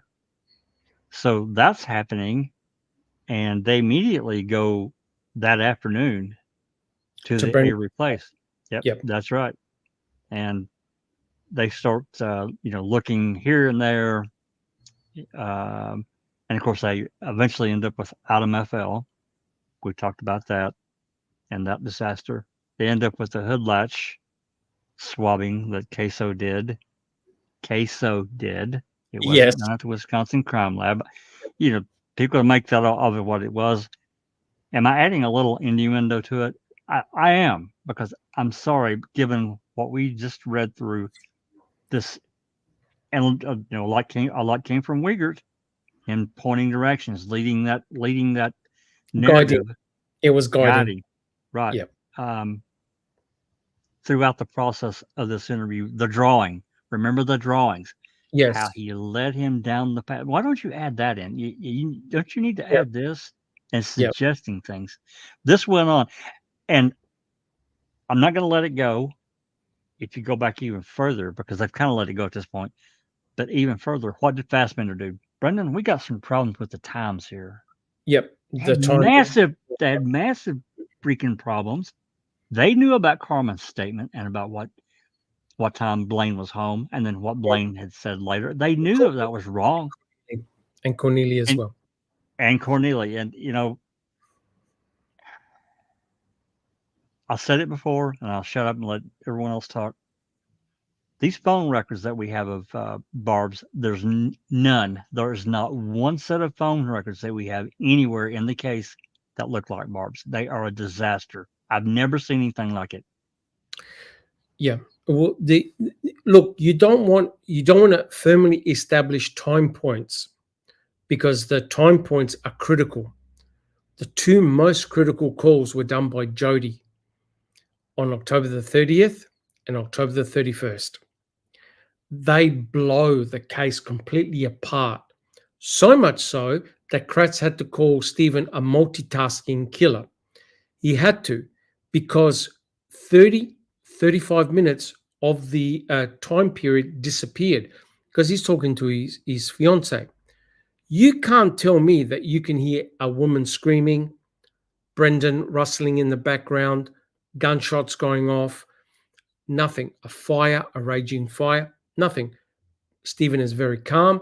Stephen is talking about things that he wants to do with Jody. And during the day, Stephen called her attorney or officer. He was doing stuff for her, and he was thinking in the future plans. It's normal chit-chat between two people, right? Nothing nefarious going on here. If he was involved in murder, mutilation, rape, torture, you name it, he's not going to answer any calls, right? Or whatever, got a voicemail.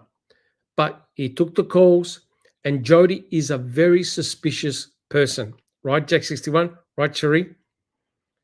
On October the 31st, he was speaking to Brendan. What did the first thing that came out of Jody's mouth? Who are you talking to? Yeah, Brendan. He's doing, whatever. And when the TV was on, you got a woman there, haven't you? You're cheating on me. And that happened multiple times. Multiple times, which drove Stephen insane. Yes. Right? So, are you trying to tell me that Jody wouldn't have been able to hear in the background a cry for help, something not right? No, she just said on ma'am. He just acted his normal self.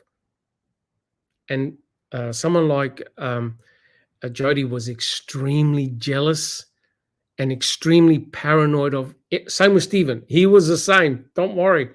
The two together, it was just a volatile. It was gasoline, right? Gasoline on a fire. Bad, right? But there was nothing in the voices that indicated any stress. Nothing, right? But Stephen made critical observations of his sister and even set a time point. Yeah, yesterday she came back at 11 and 12 o'clock. What does Scott Tadich say? The same freaking time point, except Scott, you got it out by a day. And then what does Scott say in the very last interview he did? Oh, she stayed overnight. You're thinking, oh my God. Because Stephen saw a guy at 9:06. I don't think Barb's going to just stay at Scott's for 2 hours and come back. She goes straight to work. The boys, they get up, they get ready for work, they get ready for school, boom, done. They got the days mixed up. That's the scary thing. And yet none of these attorneys, guys, worked it out, worked out the timeline saying, sorry, Your Honor, the narrative that the state are putting is incomplete. It's wrong. My client could not have been anywhere near his uncle. He was in his house. Just a tragedy. All right. I think we got one more slide, Jack 61. I think we got one more slide. Do we? I think we do. That's the one with all of them in the room. Do you have that one? When Barb comes in.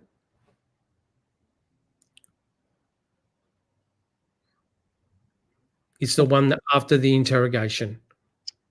What slide number is it, Doc? 161. Oh. Yeah, what a dumbass. I'm sorry. No, that's Hold right. on. Give me just a second. I don't have to say any words. If audience, I'll leave it up to you. I won't say any words. Let me remove this, and then I'll add this back. I thought we were done. No, we got one more. We got one more. Cherie, do you have any comments? Well, I wanted to highlight what Mr. President said. It was about an hour ago, but it was good. Yep. He really appreciated whoever was reading the part of Bear. He was very effective to hear how calm he must have been with a brutal rape and murder happening just a feet away. No wonder nobody heard anything. So I thought that was good. Correct. And the argument, or not the argument, remember when they said that they placed a naked Teresa Hallbach who had her throat cut, stabbed on the creeper, on the blackjack creeper, they would have walked straight past Bear. And Mark Wiegert must have been thinking, holy shit, the dog was there. Because Brendan said, yep, he was there. There's his doghouse. Now, whether Brendan saw Bear on October the 31st or Brendan saw Bear on October the 30th while he was out there. Remember, he was with Stephen in the garage. Bear's right there. Bear's got a long chain, right? And so Bear, being a dog, is very, very curious, right? Dogs, they can smell blood, they can smell fear, you name it, and they can definitely smell a person burning in a burn pit. No dog is barking. And what is interesting, guys, if you read what they say in the testimonies, they talk about dogs barking. They say, if my dog barked, I used to go out to see who it was. All right. Do we have a comment? Well, I thought it was an interesting comment by Kansas Boxley from a few minutes ago. Sorry to put this so frankly, but in my honest opinion, this was a 7 or 8 year old mind in a 16-year-old body that spent its whole life at that point trying to guess and giving adults what they want to hear. Yeah, 100% correct. There were two key moments that really brought it home to roost. And it first occurred on November the 6th when he was talking to O'Neill. And O'Neill talked about the bus driver. And remember, Brendan Dassey always said, hey, look, me and my brother, we just got off the bus and we went home. But then Skorlinski told O'Neill about what Lisa Buchner saw. But it wasn't October the 31st. Brendan caved in, said, oh, yeah, right, Jack 61, right, Cherie, caved in. That there indicated the type of kid that Brendan was or is. He trusts adults. He trusts his superiors. He trusts. The second one. He flip-flopped because they said, well, all these other kids saw saw this, and so he changed his freaking story. So Brendan goes, oh, shit, okay, yeah, I saw it. But he's not thinking that the officers are going, oh, so you did see Teresa Hallbach. He's thinking, what harm is it if I say I saw it? Big deal. The other time he flipped was in the May 13th interview. Remember, Jack 61, we put it. The Cornelie call. He never called you, did he? No. No. No. He totally flipped. Brendan goes, no, there was no call. What time did you go over to your uncle's, Brendan? 4 o'clock. 4 o'clock. He was with his brother at home. His brother at home. And if you think you're going to get mad, just wait till we read the trial testimony. Oh, boy. Yeah.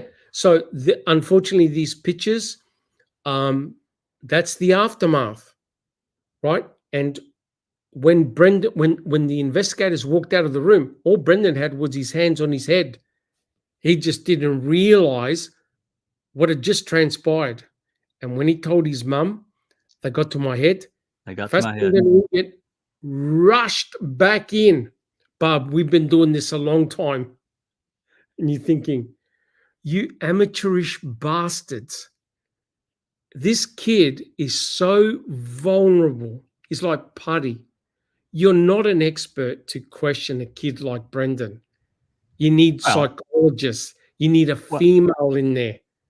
But they know the psychology enough of the seeds planted now, right? Correct. And they've And- apparently told Barr out in the hallway at least some elements of what's going on and what they think happened. That he confessed. Yeah. And then if you listen to the jail calls, Mama Avery and Stephen, they are pissing themselves with laughter saying, Brendan saw legs in the fire? You got Right. to be kidding. Right. They were Where the hell laughing. Yeah. Where the hell did that kid get that from? That's him. He's a slow learner. He's very, very susceptible. That was very uncomfortable. But see all this part here with the mum? That was not shown in court. No one saw it. No, they cut this part off. An hour and 33 minutes of the 5-hour Yep. confession, coercion, whatever you want to call it, on March 1st. Hour and 33 minutes was not shown to the jury. Yep, they cut it out. They cut it out.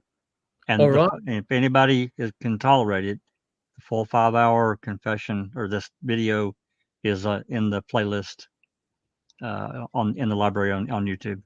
But you know what? I now can see this for what it is. I can now see it for what it is. It's all bullshit. Because we've done years and years of work going through all the primary documents, the phone calls, everything.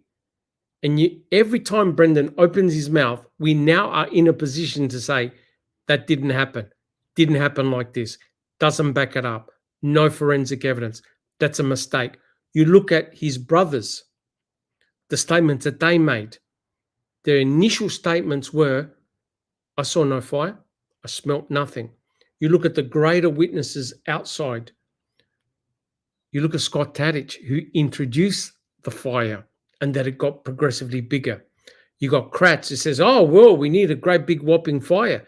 Then they put Blaine on the stand to say, yeah, when I came home from trick-or-treating at 11, I saw my uncle out there. That's now regarded as truth. He said, I saw my uncle at a burn barrel, throwing a rubbish bag. I was smoking.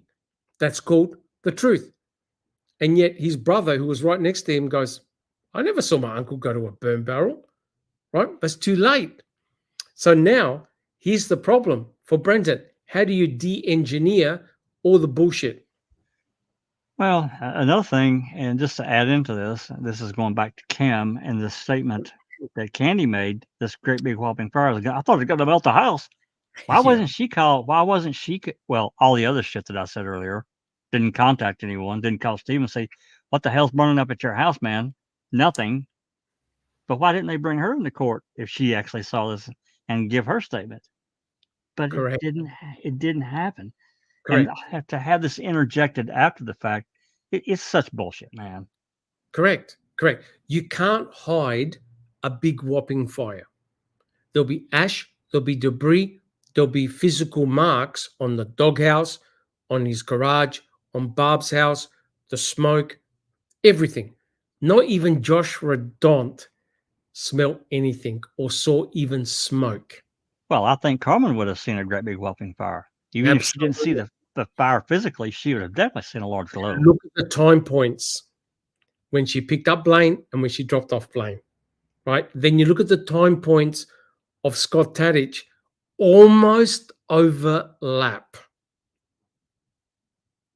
Yeah, they do. Carmen sees nothing or smells anything, even at the corner of your eye. So why does Josh Rodon get a free tick when he had not even a second to see a fire? He literally turned the corner of his car and saw a glow. Oh, shit. And what did Joe say? I put it all together. Yeah. I put it all together on a Rodon observation of 1 second. I'll put it all Right. together. Yep. So you can see, if someone was planting this material that actually had the basis to say, oh shit, somebody saw a fire. Oh my God, we found cremains. We found burnt electronics. Done. Stephen is done.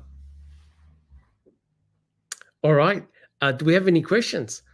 Or other comments? We do have questions. Awesome. Well, these stretch back over, from the, basically not long after we started. So what does this have to do with that? And the first question is from 3 RAV4s. Cherie, you want to read these out? Okay. In Stephen's infamous call from jail to Barb and Scott, he says they got hospital records or words to that effect. Who has the records from the hospital visits or CCTV? I think they were trying to find out whether Scott and Barb. You're talking about when they went to the hospital, the Green Bay Hospital for the mother. Yeah, I don't think there's any CCTV footage at all. Yeah, I should have read that like a question instead of, yeah. Yeah. I'm not sure whether the investigators checked or tried to find it, but you notice what Scott got to talk about in his last interview, that he went hunting, right? Yes. Because you don't want to start mentioning that at the same time frame that Teresa Horbach was meant to have turned left. Because now the problem is this: you've got Scott and you got Bobby Dassey with weapons, and Correct. They go hunting. That's not a Yep. good. That's not a good look. Right. No, So that had to be. You got to remove them from the yard and from her. yep, remove it. Correct. Okay. Next question. Another question from 3 RAV4s. At 17:30, yes, it's dark, and Scott sees a fire, but no RAV. Didn't Brendan say the RAV is still parked outside? Yes. He did. Yep. And remember when Bobby Dassey came home at 5-ish, goes, no, I didn't see a RAV. Right. Correct. So the whole thing is ridiculous, laughable, except two people are in prison for life.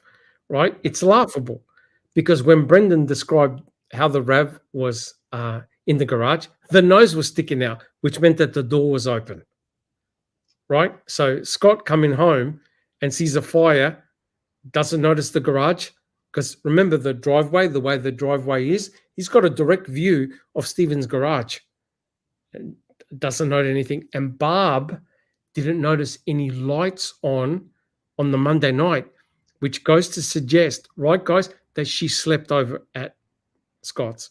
And that was the early interview she gave. That was Yep. way back on the 6th, I think. Yep, correct. So her So memory would have been a bit fresher, I would think.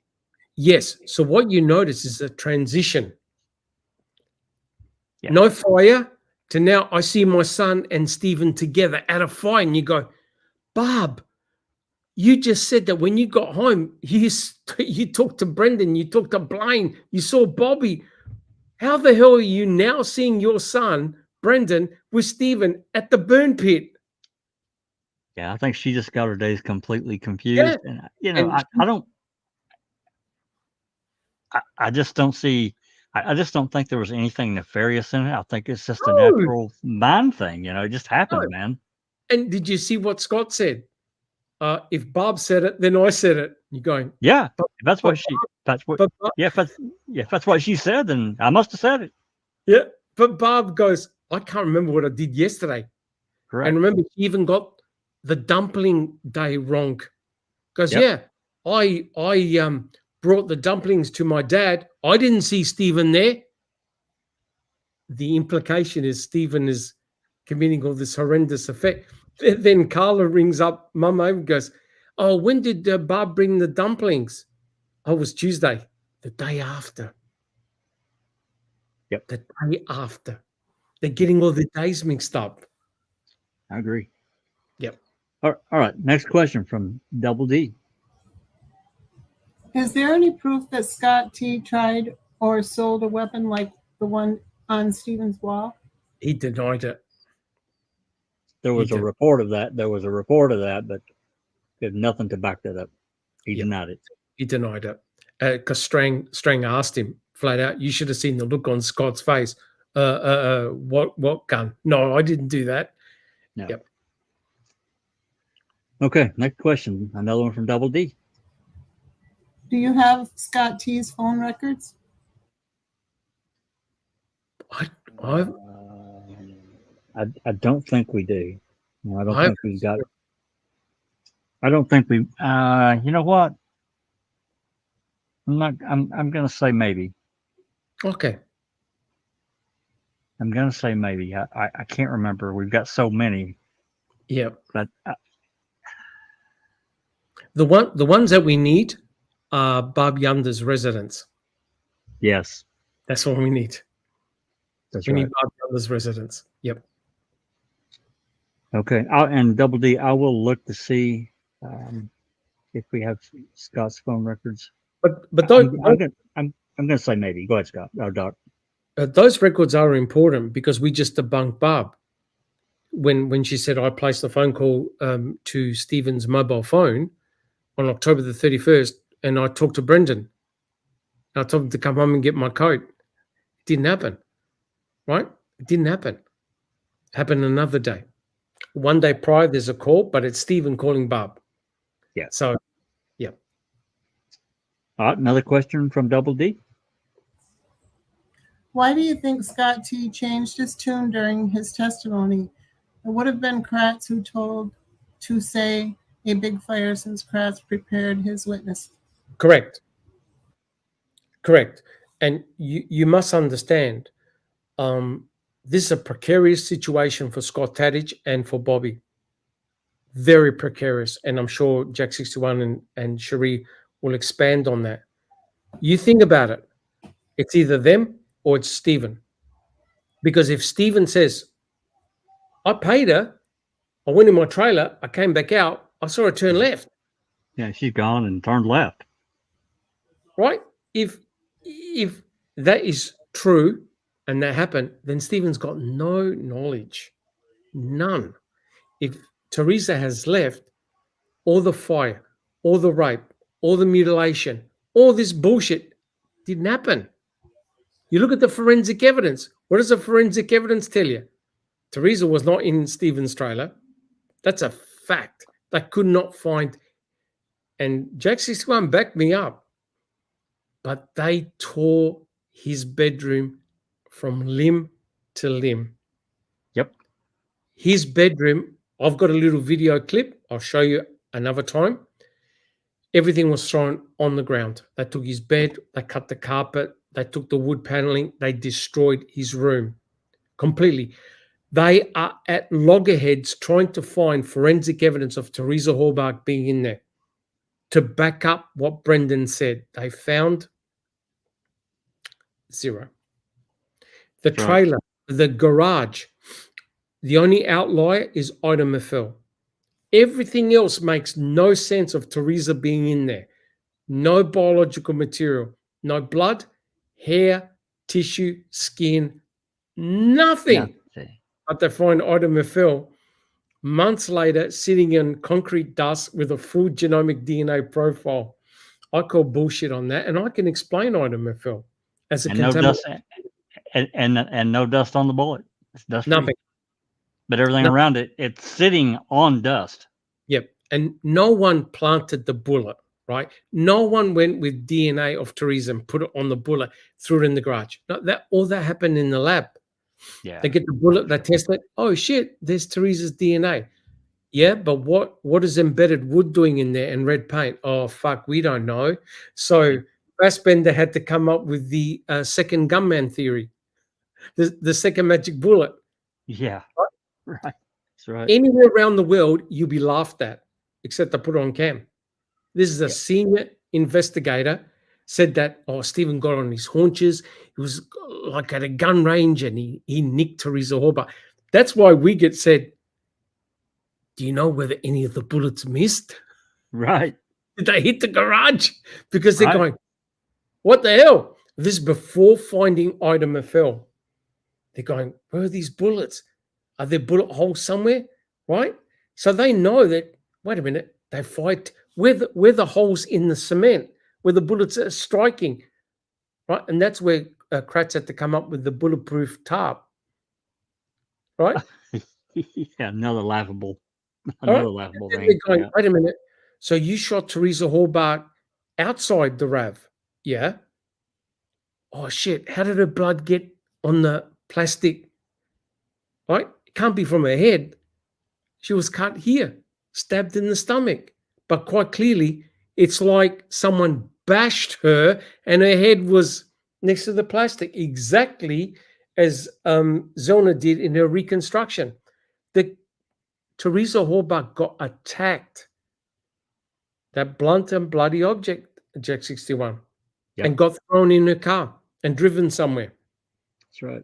That's Exactly. not what happened, according to Brendan. And they know it. The investigators know. Fuck. The forensics do not work. They just don't work. Correct. If there was any indication of Teresa being in Stephen's trailer, Cherie, me, foul play wouldn't exist. We would not be doing this case. Not this case. It may exist in some other form, but not this case. Not, it would have been party over. You found blood, skin, you name it, cadaver dogs hitting. In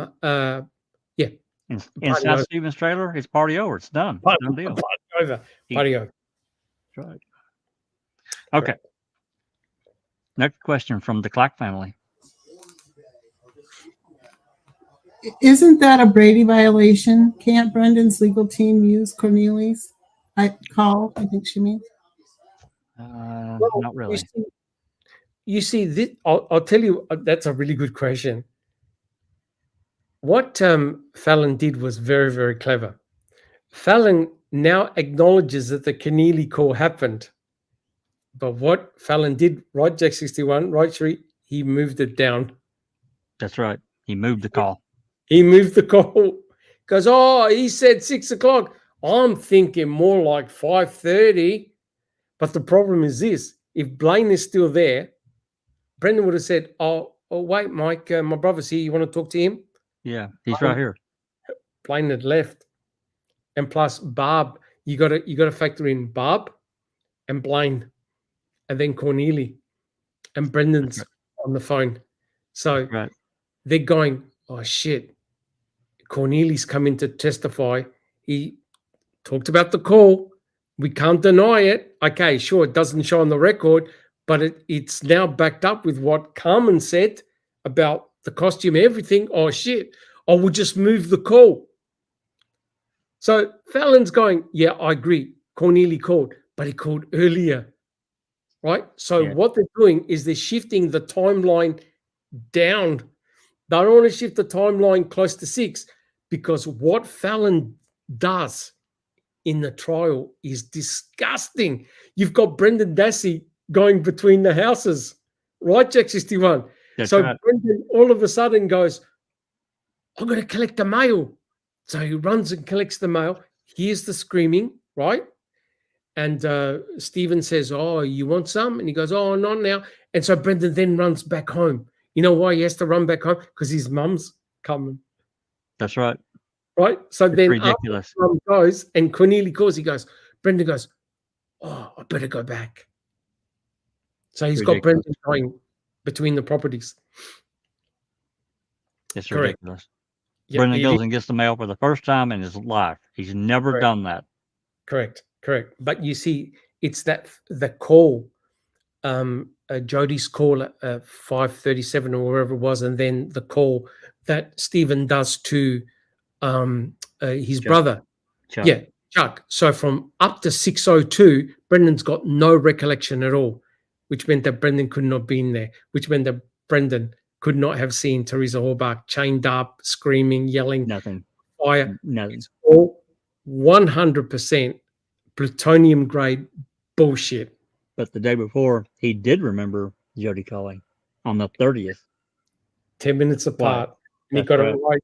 And he got it He got right. it right. The kid's there. Stephen's got the phone in his hand. And Stephen even says to Brendan, oh, don't set it down there. Put it over there. the kids in the garage with Stephen. But what the state did is they transposed the 30th to the 31st. Yes, And they if did. Brendan was with Stephen on the 31st, it was only for a short time. I It was agree. only for a What? short time. If there's a Wasn't that fire, long? small fire. They didn't cremate anybody. They just burned some brush, some rubbish. Done. I'm You look at guessing the an burn pit. hour and a half, maybe at most. Yeah. At most, you look at the burn pit, and then what does Scott Tadich say? Oh, yeah, you're almost done. Yeah. So wait a minute. If the fire's almost done by 7:45, what's Stephen still doing out there at 11 o'clock? And the answer is he wasn't. He wasn't. He was inside watching porn or whatever the hell he was doing. He was home. Yeah. And Brendan was inside the house. And remember where their bedroom is? Their bedroom faces the burn pit, and the wind was blowing directly towards their house. Nobody said, what the hell Stephen doing out there? What's that smell? What's that Nothing. god-awful smell over there? And the dogs would have set off. They would have gone off. Yeah. Nothing. All right. Next question from 3 RAV4s. Does the quarry bone fire find? Does the quarry bone find maybe happen prior to the dog hit on the Dassey barrel? Does the quarry bone find? I think that find. I think is what that. No, the dog hit on the burn barrel first on November the 5th. But there's one problem. Don't talk to Duke because you trigger him. They never sifted the burn barrel then and then. No. So even though Brutus barked at 2 burn barrels, we don't know what he alerted to. No, correct? No. Right? It could have been anything that had blood on it. Anything that had blood, the dog would have reacted. Right? But it had to be human, right? Because the dog detects human decomposition. But because they never checked the burn barrel then and then, we don't know what he alerted to. So Brutus alerted to the burn barrels on November the 5th. But on the same night, he walked straight past the burn pit and he walked past the bone that Jost and Sturtevant found in the grass. That's supposed to have been a vertebrae. Correct. And it never got collected. Never got collected. Couldn't have been human. So Brutus decides, shit, I want to go down there. And that's over 100 yards away. And the dog detected the burn barrels. Yeah, the findings in the quarry was later. Yeah, it was. Okay, another question from 3 RAV4s. Do you believe Zellner would have had an easier path to success defending Brendan than Stephen? Oh, yeah. Would have ripped the state's case apart. Destroyed it. You needed, unfortunately, please don't get me wrong, Edelstein and Fremgen, they were too passive. They weren't aggressive. They weren't aggressive. If you had Zellner or Scarpicchio, who did the trial 4, all hell would have broken loose. All hell would have broken loose. Was that lawyer from How to Fix a Drug Scandal? Oh yeah, he was good too. Yeah. You needed someone to be aggressive and to put it on the table.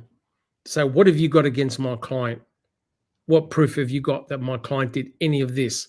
And the answer will come back zero. Zero. And then you would have brought in the false confession. You bring in an expert that would have given you all the statistics. Forget the psychology stuff. Give examples of cases of false confessions. Say, look, happened to him. Bring back Matt Livers in. Happened to him. Same thing. He confessed to a double homicide, killing his grandparents. No, his auntie and uncle, I think it was. Now, how can someone admit to blowing the heads off the auntie and uncle, and then the day after coming in and saying, I just made it all up, right? Right, they wanted out of the freaking room. He wanted out. He couldn't stand it. Like, leave me the hell alone. Psychological pressure, man. Yep. Correct. But Strang and Buting had actually discussed that one of them was going to do Stephen and the other one was going to do Brendan. Yep, they had. Yep. And had Brendan appeared in Stephen's trial, they would have destroyed him. Oh, Because absolutely. Brendan would have recanted on the stand. No, I didn't do that. No, I didn't do that. And they would have ripped it apart. That's why Well, Pratt's trials. Yeah, I mean, we don't know what planning went into from November until, this time in later February when the conversation with Kayla occurred. Yes. But I think they may have he may have always kind of known that Brendan was going to be a problem. He's going to either be an alibi or a defendant. I think that was kind of the thing going in. Because if they had anything in November, why wasn't he arrested when Stephen was? Anything. Oh, no doubt. When Skolinski went up to Brendan and said, "Stop protecting your uncle," why wasn't he arrested then and there? Exactly. Right? As a co-conspirator. Co-conspirator. That's right. Why wasn't Bobby Dassey arrested as a potential co-conspirator? That's right. Because now you have the farce of Kumpfer and Cole arguing, "Hey, you got no evidence against Bobby. What are you talking about?" And on the flip side of the coin, they're saying, "Oh yeah, Brendan's in prison, but shit, they didn't have any evidence on him either." That's right. Right? Nothing. You've got this bizarre situation where you've got two brothers. One, you're using legal arguments. You can't. He's not a Denny. You got no forensic evidence against him. Right. And yet your younger brother is serving life in prison, and he's got how much forensic evidence against him? Nothing. Nothing. His words. And we've shown over years and years and years, and many, many others, the kid's story can't be backed up. No. It cannot be backed up. Okay. Next, two more questions from 3 RAV4s. Oh, nice. Where's Bobby during this shoot? I don't remember what we were discussing. This question is from 857. Was it when they were allegedly shooting her or Stephen was shooting her? He was hunting. He was hunting. Yeah, it would have been early that afternoon. So, well, in actual fact, it had to be before he got home, which is 5, and it had to be before Barb got home, which is 4:50, right? Yep. And here's the problem: Brendan is home. Correct. Is home, and no one, fucking no one, hears 10 gunshots going off, and no dog is barking, thinking, "What the hell is that?" So, if it happened in the garage, that sound would have been magnified, echoed, magnified, you name it. And what did Chuck say? Out of the blue, Chuck goes, "If there was gunfire, I would have heard it." Right. Thinking, Chuck, nobody's found anything yet, and you're talking about gunfire? Yeah. What the hell? Yep. Yeah. He said it very early on. Correct. So in effect, the tragedy is this: if they actually sat down and got their story straight, they alibied each other. Yeah. But it was the investigators that stirred the pot, got everybody confused, twisted it. Barb got her days wrong. Scott Tadich got his days wrong. Stephen can't say one thing without getting confirmation from somebody else. That conversation that Jack 61 said about Barb convincing Stephen about the fire, it was like a comedy show. Huh? It was. I never had a fire then. Are you sure? Right. Yeah, because when I rolled up with Scott, you were the fire. But wait a minute, Barb, when you came home, you never mentioned a fire at all. And you saw your son. He's inside. He can't be with Stephen. Right. So you've got this farcical situation, and the investigators are going, "We got him." Thank you. They didn't even know anything. They're so confused. We're going to tell the narrative. Now went with it. Exactly what they did. That's what they did. They went with the narrative. Another really good question from 3 RAV4s. Where's Earl and Fabian during the shoot? Exactly. Well, they Earl and Fabian got the day wrong. They weren't there on the Monday because Earl was actually at the eye clinic getting his glasses.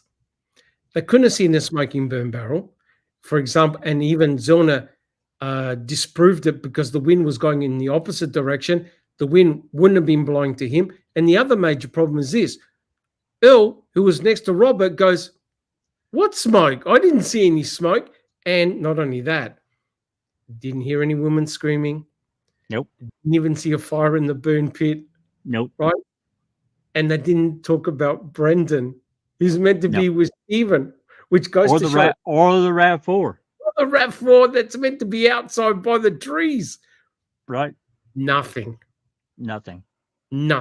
So Earl and Robert were definitely not there on October the 31st hunting rabbits or driving their golf past where Stephen was. But I think it was on the Wednesday or the Thursday, they drove their car right down where the RAV4 was meant to be. Did they see the RAV4? No. No. And Chuck and Earl and Stephen were there on the Friday at the pond. No one saw a RAV4. Now think about it. If Stephen hid the RAV4, would you go there with your brother? Of course not. You're not going to go down there with your brother going, I hope to God my brother doesn't spot that new car with some paneling around it. Game gigs up. That's right. Yep. Okay. Next question is from the Clark family. At this point, do these idiots know that Brendan faints at the sight of blood yet? Because I have not heard Brendan mention anything about blood. No, he I think in a report he talks about the fact that I think he went for immunization or something. He passed out. Yeah, he passed out, and he's allegedly. Remember the report, Doc, that you ran across? I've seen it before too, but Fassbender is the one that suggested because Brendan said I smelled oil. Oil. It smelled like oil. Oh, I was furious when I read that.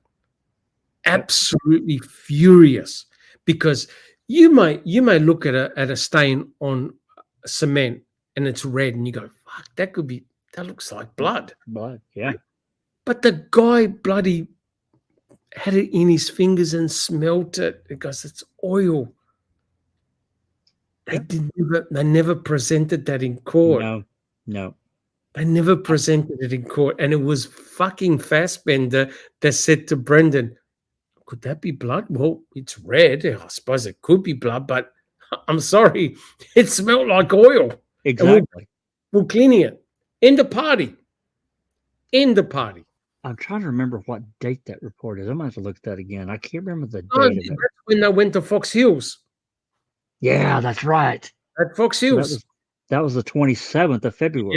Yeah. So he freaking knew, and Uyghur would have known too because he would have told him. Yep. He knew. He knew then on the 27th. Brendan mentioned oil, right? And yet those devious, crafty bastards in the court. Oh, Brendan agreed it was blood. Not my fault, but you're the one that mentioned blood, right? There you go.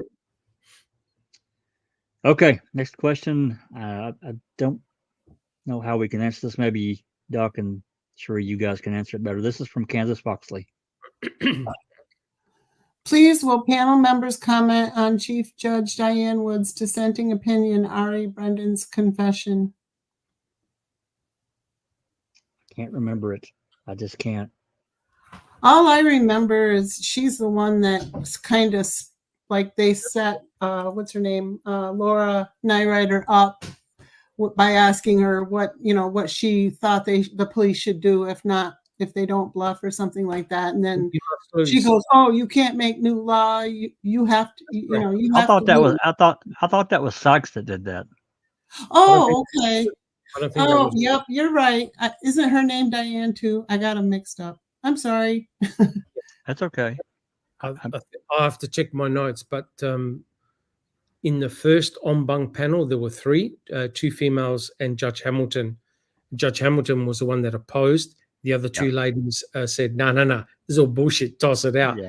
And they went back the full 7 panel and Brendan lost 4-3.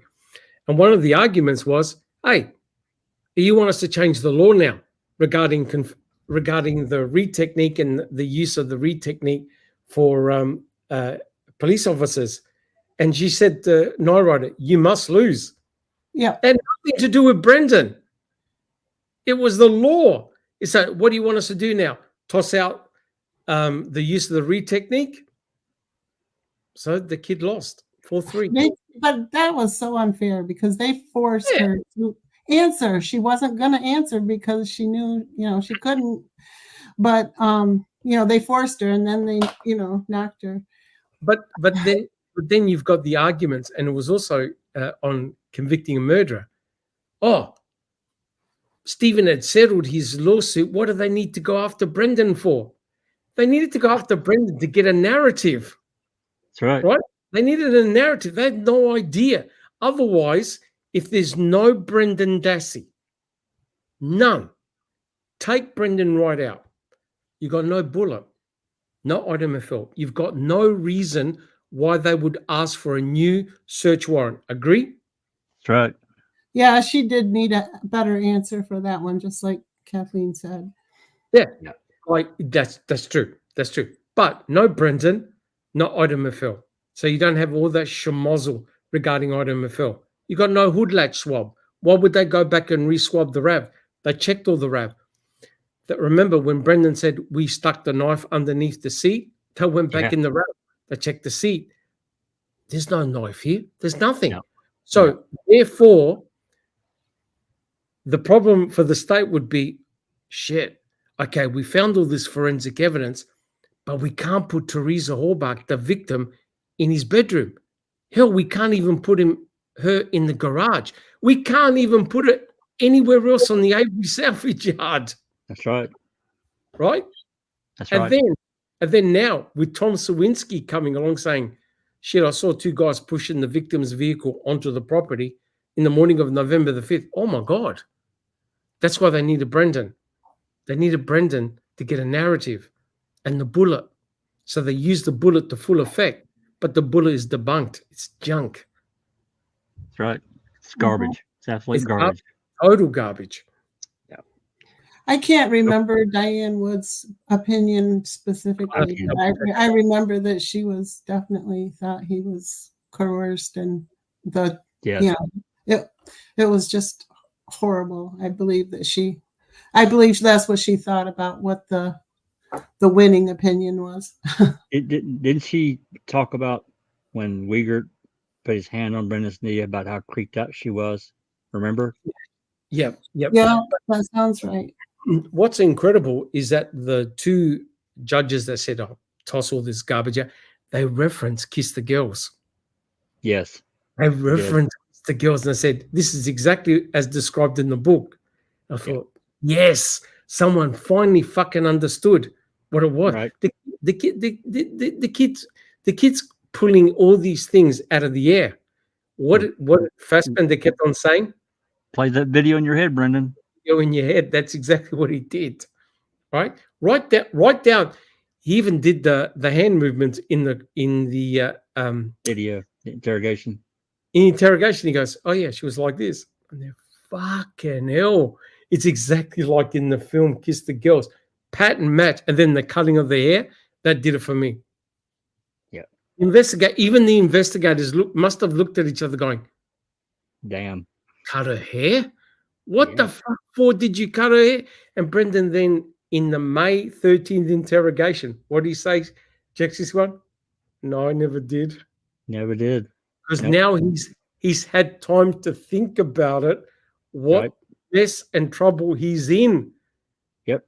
Shit, I never did that. No, I never went and got the mail. Didn't hear anything. Right? It's too late. Too late. Okay. I've got a few more questions here. 3 RAV4s. Is the Cornelia call or Carmen's statement exculpatory evidence?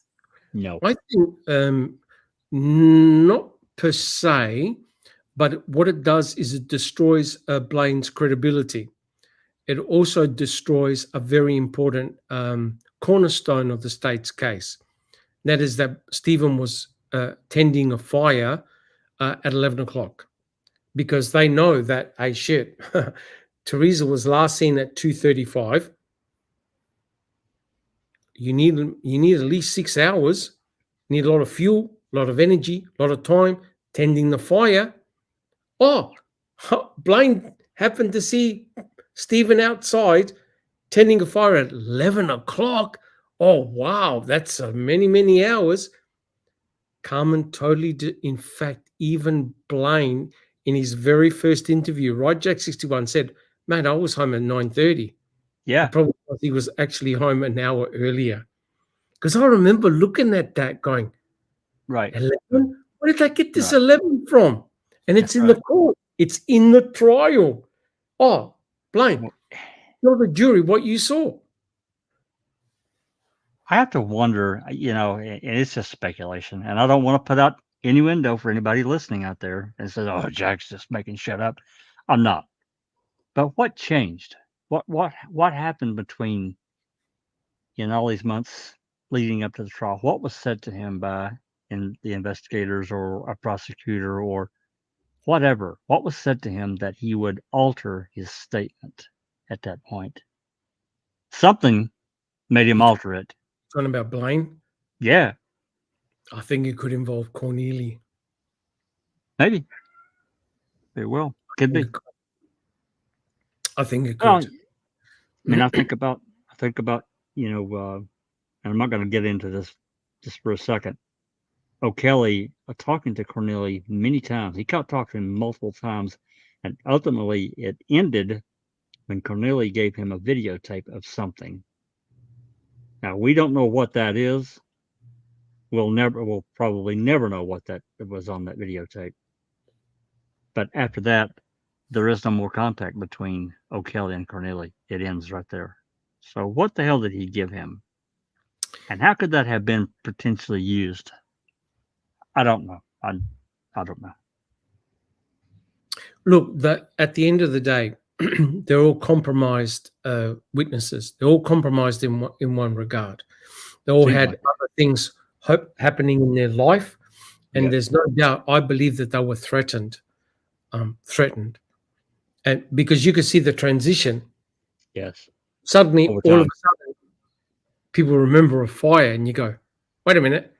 You just said initially that you didn't see any fire, no smoke, no nothing, and now you see your own son with Stephen at a fire. What the hell happened, Bob?" And obviously, Bob and Scott are talking to each other, and they convince each other. Yep. Well, if she said it, then I must have said it. That's right. Yeah. Exactly. All right. Another question from 3 Guy Force. When did he sign the statement? I think that's when we were talking about the March 1st statements, the maps, and so forth. I think that's what he's talking about. That would have been March 1st, as far as I know. He would have signed it. It's on there. We've got all those are in the library. So. Yep. Okay. Another question from 3 Guy Force. What would have been the outcome if he didn't sign this? You mean Brendan, if he'd have refused, that's hard to say. I can't answer that. I don't know what the investment we would have done. Probably raised 4 or 5 counts of hell. Yeah. Because remember, he waived his rights, things like that. Yeah. Right. But very, very interesting how they didn't use the May 13th at all, except, of course, to get him to ring up his mum. And then people are jumping up and down saying, "Oh, my God, he confessed." Bullshit, he confessed, right? You can't just listen to that one little snippet, because there are other calls where he expands. He goes, "No, I never raped Teresa. I never did this," right? And he was concerned that he was going to get jail time for helping his uncle clean the garage. Yeah. He spoke to his auntie, right? And when you hear it, it's an absolute farce. You go, what? How much time am I going to get? For what? Helping my uncle. Clean the garage. What? So what they did, they convinced Brendan that Stephen killed Teresa Hallbach. And Brendan's thinking, shit, not while I was there. So that's why he became convinced, right? And yes, he did some of it.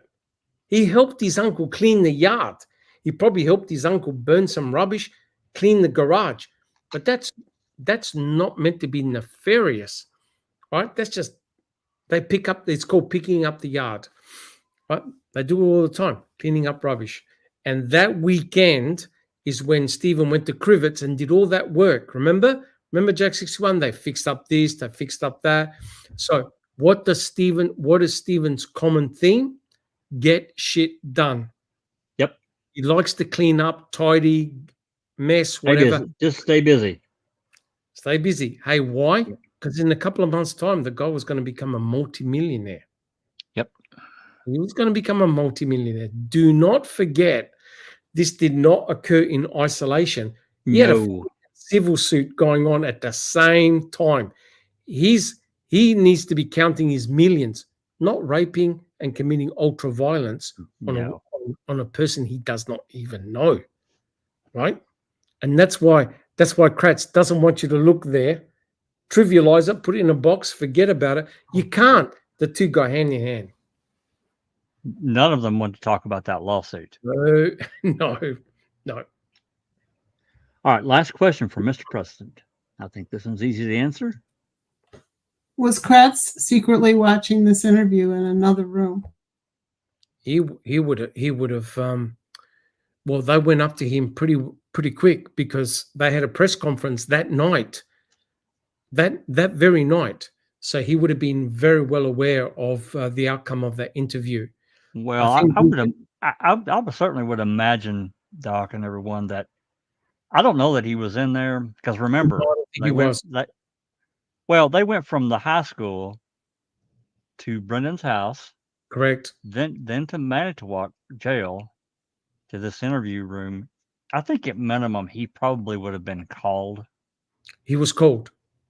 And they're probably, when they stepped out for periods of time, I'm going to bet that there were calls. Exactly. They're doing calls. Exactly. Yep. Telling them what was going on. And the kids I think it's even in Kratz's book that he wrote that, the kids confessed to this. And oh my God, we were so shocked. He confessed it. Bullshit. They were feeding him. The narrative.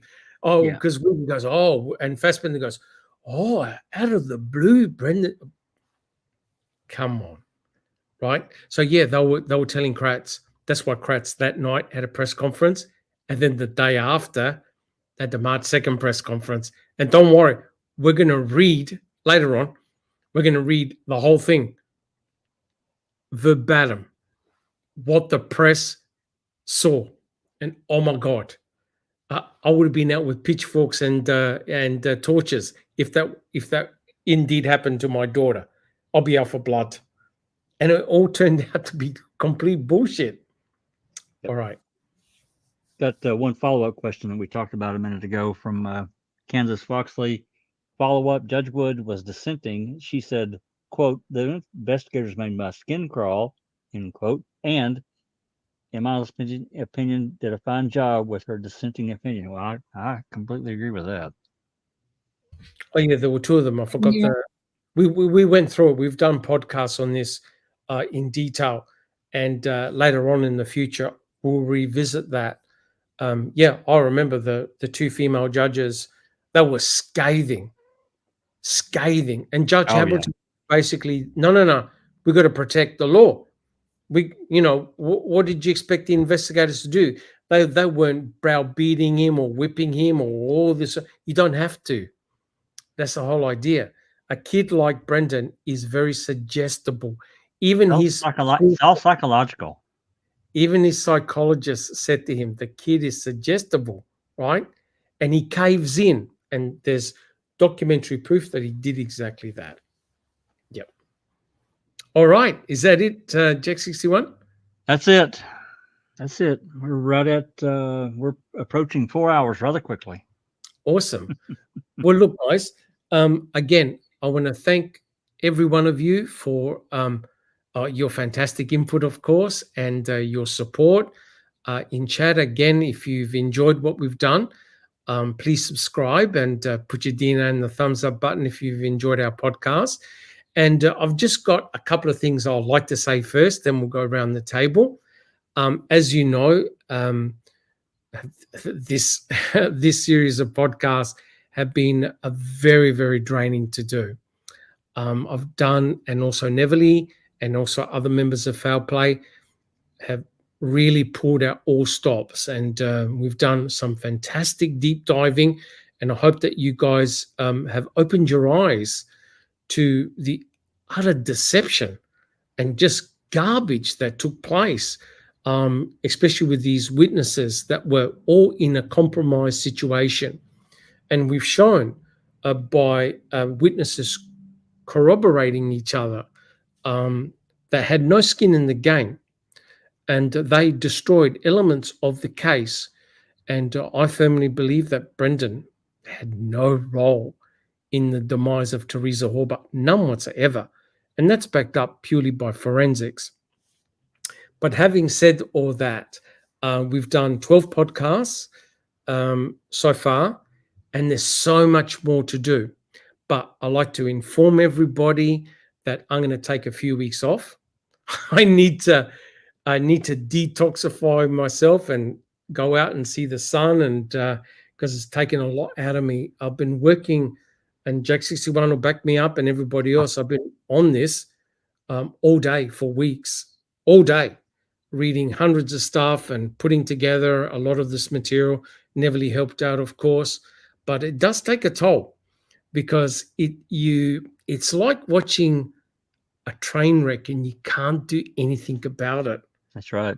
You feel so helpless, and you feel so disgusted in what Fassbender and Uyghur did, and also Kratz and Fallon.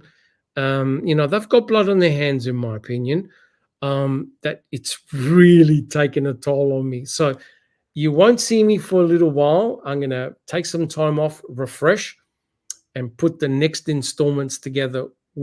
Because Jack 61, this is only the start of the horror show. It gets worse. It gets worse. It gets worse. You can just imagine, we all know, the at least 8 or 9 various adults involved in Brendan and around him. These people that, pardon my French, but they fucking know better what they did to that kid in order to nail Stephen. That was the goal. That was the goal. Correct. So I think in the future, we've got the May 13th interrogation, but what I'm going to do is I'm going to try and summarize the key critical elements rather than reading all that out, because that's too torturous even for us. But to summarize, it's a damn disaster anyway, Doc. It's a shocker. So I'm going to spare everyone. I'm going to summarize the main points and just show you how, and then what happened afterwards, and then introduce that phone call, Kaczynski, O'Kelly, and then the troll testimony, and then what happened after that. So, yeah, again, guys, let us know if you want us to cover anything in particular. And, of course, if something happens with Stephen, then, of course, we'll come and do a podcast and present it. All right, guys. Yeah, so you won't see me for a little while. I need to get a new therapist. Right, Jack 61? Yeah, I'm going with you. Yep, definitely. But let's just quickly go around the table, how everyone's coming along. Jack 61, sir, how about yourself? Yeah, I'm doing like I said, I'm doing okay. I did send in another records request. Well, it's just become, again, it's just laughable. Wisconsin has this open records request guidelines. Simple requests should be fulfilled within 10 days. You send one to Calumet County, they force you to wait 10 days before they even reply, do anything else. So June 3rd, I sent a request for, it was again, it's not like a really long list, but it's stuff that should be easy to copy. It's all pretty much electronic. Burn me a copy. Burn me a. So take somebody, Yep. if they But screwed around, it would take them a half a day at most. yeah, but you can now see what the issue is. Because I don't- we spent years at this stuff, we're now seeing the connections where Yes. before you never. What did Brendan mean by that? What did Stephen mean? And all of a sudden, the connections are starting to come, right? Yeah. Like Brendan telling O'Neill about the TV. O'Neill must have been thinking, "What the fuck are you talking about, Brendan? What?" But now you understand, because on the Sunday he was with Stephen, and Stephen was showing him the new TV, the Direct TV, and they found right. the Direct TV manual in Stephen's house. So he was telling the truth, right? That's right. The jigsaw puzzle pieces are starting to fit. Yeah, but there's there are other things, actually several other things that I've asked for from the DCI that we do not have. They've never been released to the public as far as I know. We don't have a copy of it. Yep. If Sheila has a copy, she's never shared it, which she won't share anything. So right now I've got 4 requesting with the DCI. One of them is now past 2 years old, and still no answers. I did ask for a status update with my last request to the DCI on those prior requests, and I did get an automated response from Paul Ferguson. He's the head. He's the top dog. That he was out of the office. He was supposed to be back this past Monday. Haven't heard jack shit. Yeah. So anyway, moving forward, we're going to continue on with part 4 of going through the key calls tomorrow. I don't think we'll finish, but we might. Some of them are relatively short. We're going to get past actual phone calls, and we'll get into some other happenings that happened after everything that happened in that week time frame of the dispatch call and so forth. So anyway, we'll continue on with that. We'll do, we'll go through them for a couple hours or so, whatever. We'll get what we get. As for Saturday night, Doc's going to take a break. I don't know if I'm going to do anything or not. Maybe we'll just come on and talk about something, or talk about whatever in the case. Talk about another case for all. We've got hundreds of podcasts for people to catch up on. We've got a lot of stuff. We do. I mean, there's a lot of information out there.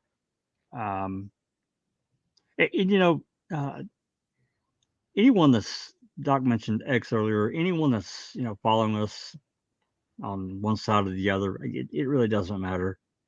I want to make clear, there was a comment, and I don't think there's been a follow-up.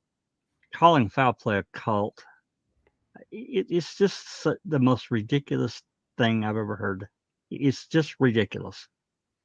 Just because like-minded people are together and help each other with what we're particularly researching at a point in time, that doesn't make me a cult. Doc doesn't tell me or anyone else what to say. I don't tell anyone else what to say. I may disagree with you, but that's okay. I'm not going to get mad at Doc if I don't agree with him. He's not going to get mad at me if I don't agree with him. Oh, not at all. So again, this kind of stuff is kind of reared its head again. It started last fall in this most maddening way. It is so ridiculous. There's no way Doc wouldn't stay. I mean, we're our own people. Again, just because we've never met. This is the closest we've ever met, right? I saw one comment. I saw one comment on X that said that that Doc forced Zoe to relinquish control of foul play. Well, how did he do that? Zoe lives in Slovenia. Doc lives in Australia. I'm thinking, well, what did he do? Did he hold a gun to Zoe's head through the screen? Nah. What? Nah. It's just crazy stuff. So just be prepared for that kind of stuff. I don't lie to anyone. Yeah, and it's Zoe. It's Zoe that set up the Discord channel. That's right. Yep. Yeah, and she's got the keys to the Discord channel. No, I'm a member of Foul Play like you guys, right? And I love it when we have our discussions here, and We get some great questions from people in chat. Yeah. We also get Susan, who comes on with, oh, what about this and what about that? So I think it's fantastic. She made some real head scratcher questions that I even can answer the questions. Correct. right. And Anyway. you think a cult is going to operate like we do all out in the open, Right. and open to discussion, criticism? No. And I don't know if people in the audience may not know, we don't even rehearse the podcast. No. As you see them is how they occur live in situ. We don't even talk about the podcast. I prepare the slides. I get Neverly to help me. Jack61 does calls and stuff. We get together, and that's it. As you hear it, is exactly, we've never seen it before. Never rehearsed it before. The only rehearsal that's ever done is like, a minute before trial, and Doc says, I'm going to, introduce this, and this. That's it. And we go live. Yep. That's it. The slides are prepared. They're uploaded. People have a look at them. That's it. Everyone's response is their own. No one knows what each other's going to say. No. And that's fantastic. Yeah. That's the way it should be. Correct. Well, as a criticism to the other side, I haven't watched any of their videos. I haven't seen them. Well, correct. Hey, look, if they don't want to make videos, I don't care. I'm fine with that. The point is it's easy to stand on the side and throw rocks at what other people are doing, especially if you think that, the guys are guilty. They're locked up. What's the issue? What's the problem of what we discuss? Correct. And like I said to you before, we have a repository of information on our website. No, we're approaching nearly 1.5 million hits. We've got a huge number of podcasts and calls and everything on our YouTube channel. That's approaching 1.5 million hits. If people think it's rubbish, they're not going to go to your website. They're not going to be involved. But a lot of people use it as information, draw your own conclusions. And what do we say? Don't listen to us. Right. Make your own mind up. Conclusions. If you believe the boys are guilty, okay. Kudos to you. Come. But we're here. We show you the documents, show the DCI report, show you the number. Go check it out. You make up your own presentation. That's like I posted a snippet, and I promise I'll shut up after this. I posted a snippet on X about what Fallon said in that reply motion to Buting and Strang's motion, and he clearly said that they found bones at the clandestine burial site. Correct. And they wanted, this person on the other side wanted to put. Now he didn't say that, and there's a footnote. Not to that, there's not. There's a footnote to some other stuff that has nothing to do with this. I don't know what you're talking about. But but the important thing though, Jack61, and we even put it up before in the pre-trial. Fassbender even mentions the fact that him and Wiegert had to go check out because they found bones. Yeah, right. That's Fassbender talking about bones at that place at the end of Cuss Road. That's Fassbender in the pre-trial. Right? And I proved to you that Fassbender was there at Cuss Road. He's standing there in his black and red parka. He was there. The actions of the investigators is what drives me, and of course the prosecutors, but it's really the investigators where it really begins, because they're the ones that turn stuff over to the prosecutors.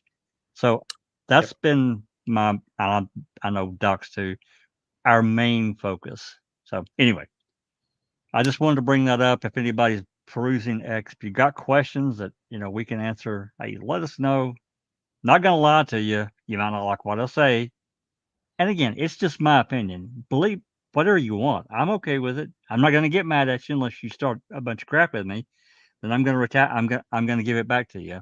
But otherwise, correct. We're not a cult. We're just regular people doing advocacy. But don't you find it interesting though, the interpretation of words? Oh no, that didn't mean that. Right. You mean we found additional bones. Doesn't mean they found bones. Oh, no, Yeah. no. Oh, Fassbender made a mistake. So Fassbender in a pre-trial who's at Cuss Road went with Wiegert because they couldn't find lab techs, so they had to go and investigate the bones. And then you have a phone call with Bushman going, I think you better bring a shovel. Right. You got What some for? items down here that needs to be looked at. What And for? you know, Dig up mushrooms? 5 seconds passed, and you might want to bring some shovels. Yeah, What? correct. Yeah. And a cadaver dog and a scent dog just randomly went there. Don't Right. worry about it. Yeah, right. Interesting. So it is very interesting, and it's a real sticking point for me. If And it's it's a okay big- with everybody, if it's okay with those on the other side, you don't see it. Hey, and it's a it's okay. big, yep. And it's a big blue tarp that's down there. Big, Yeah, that's right. big area that being dug out.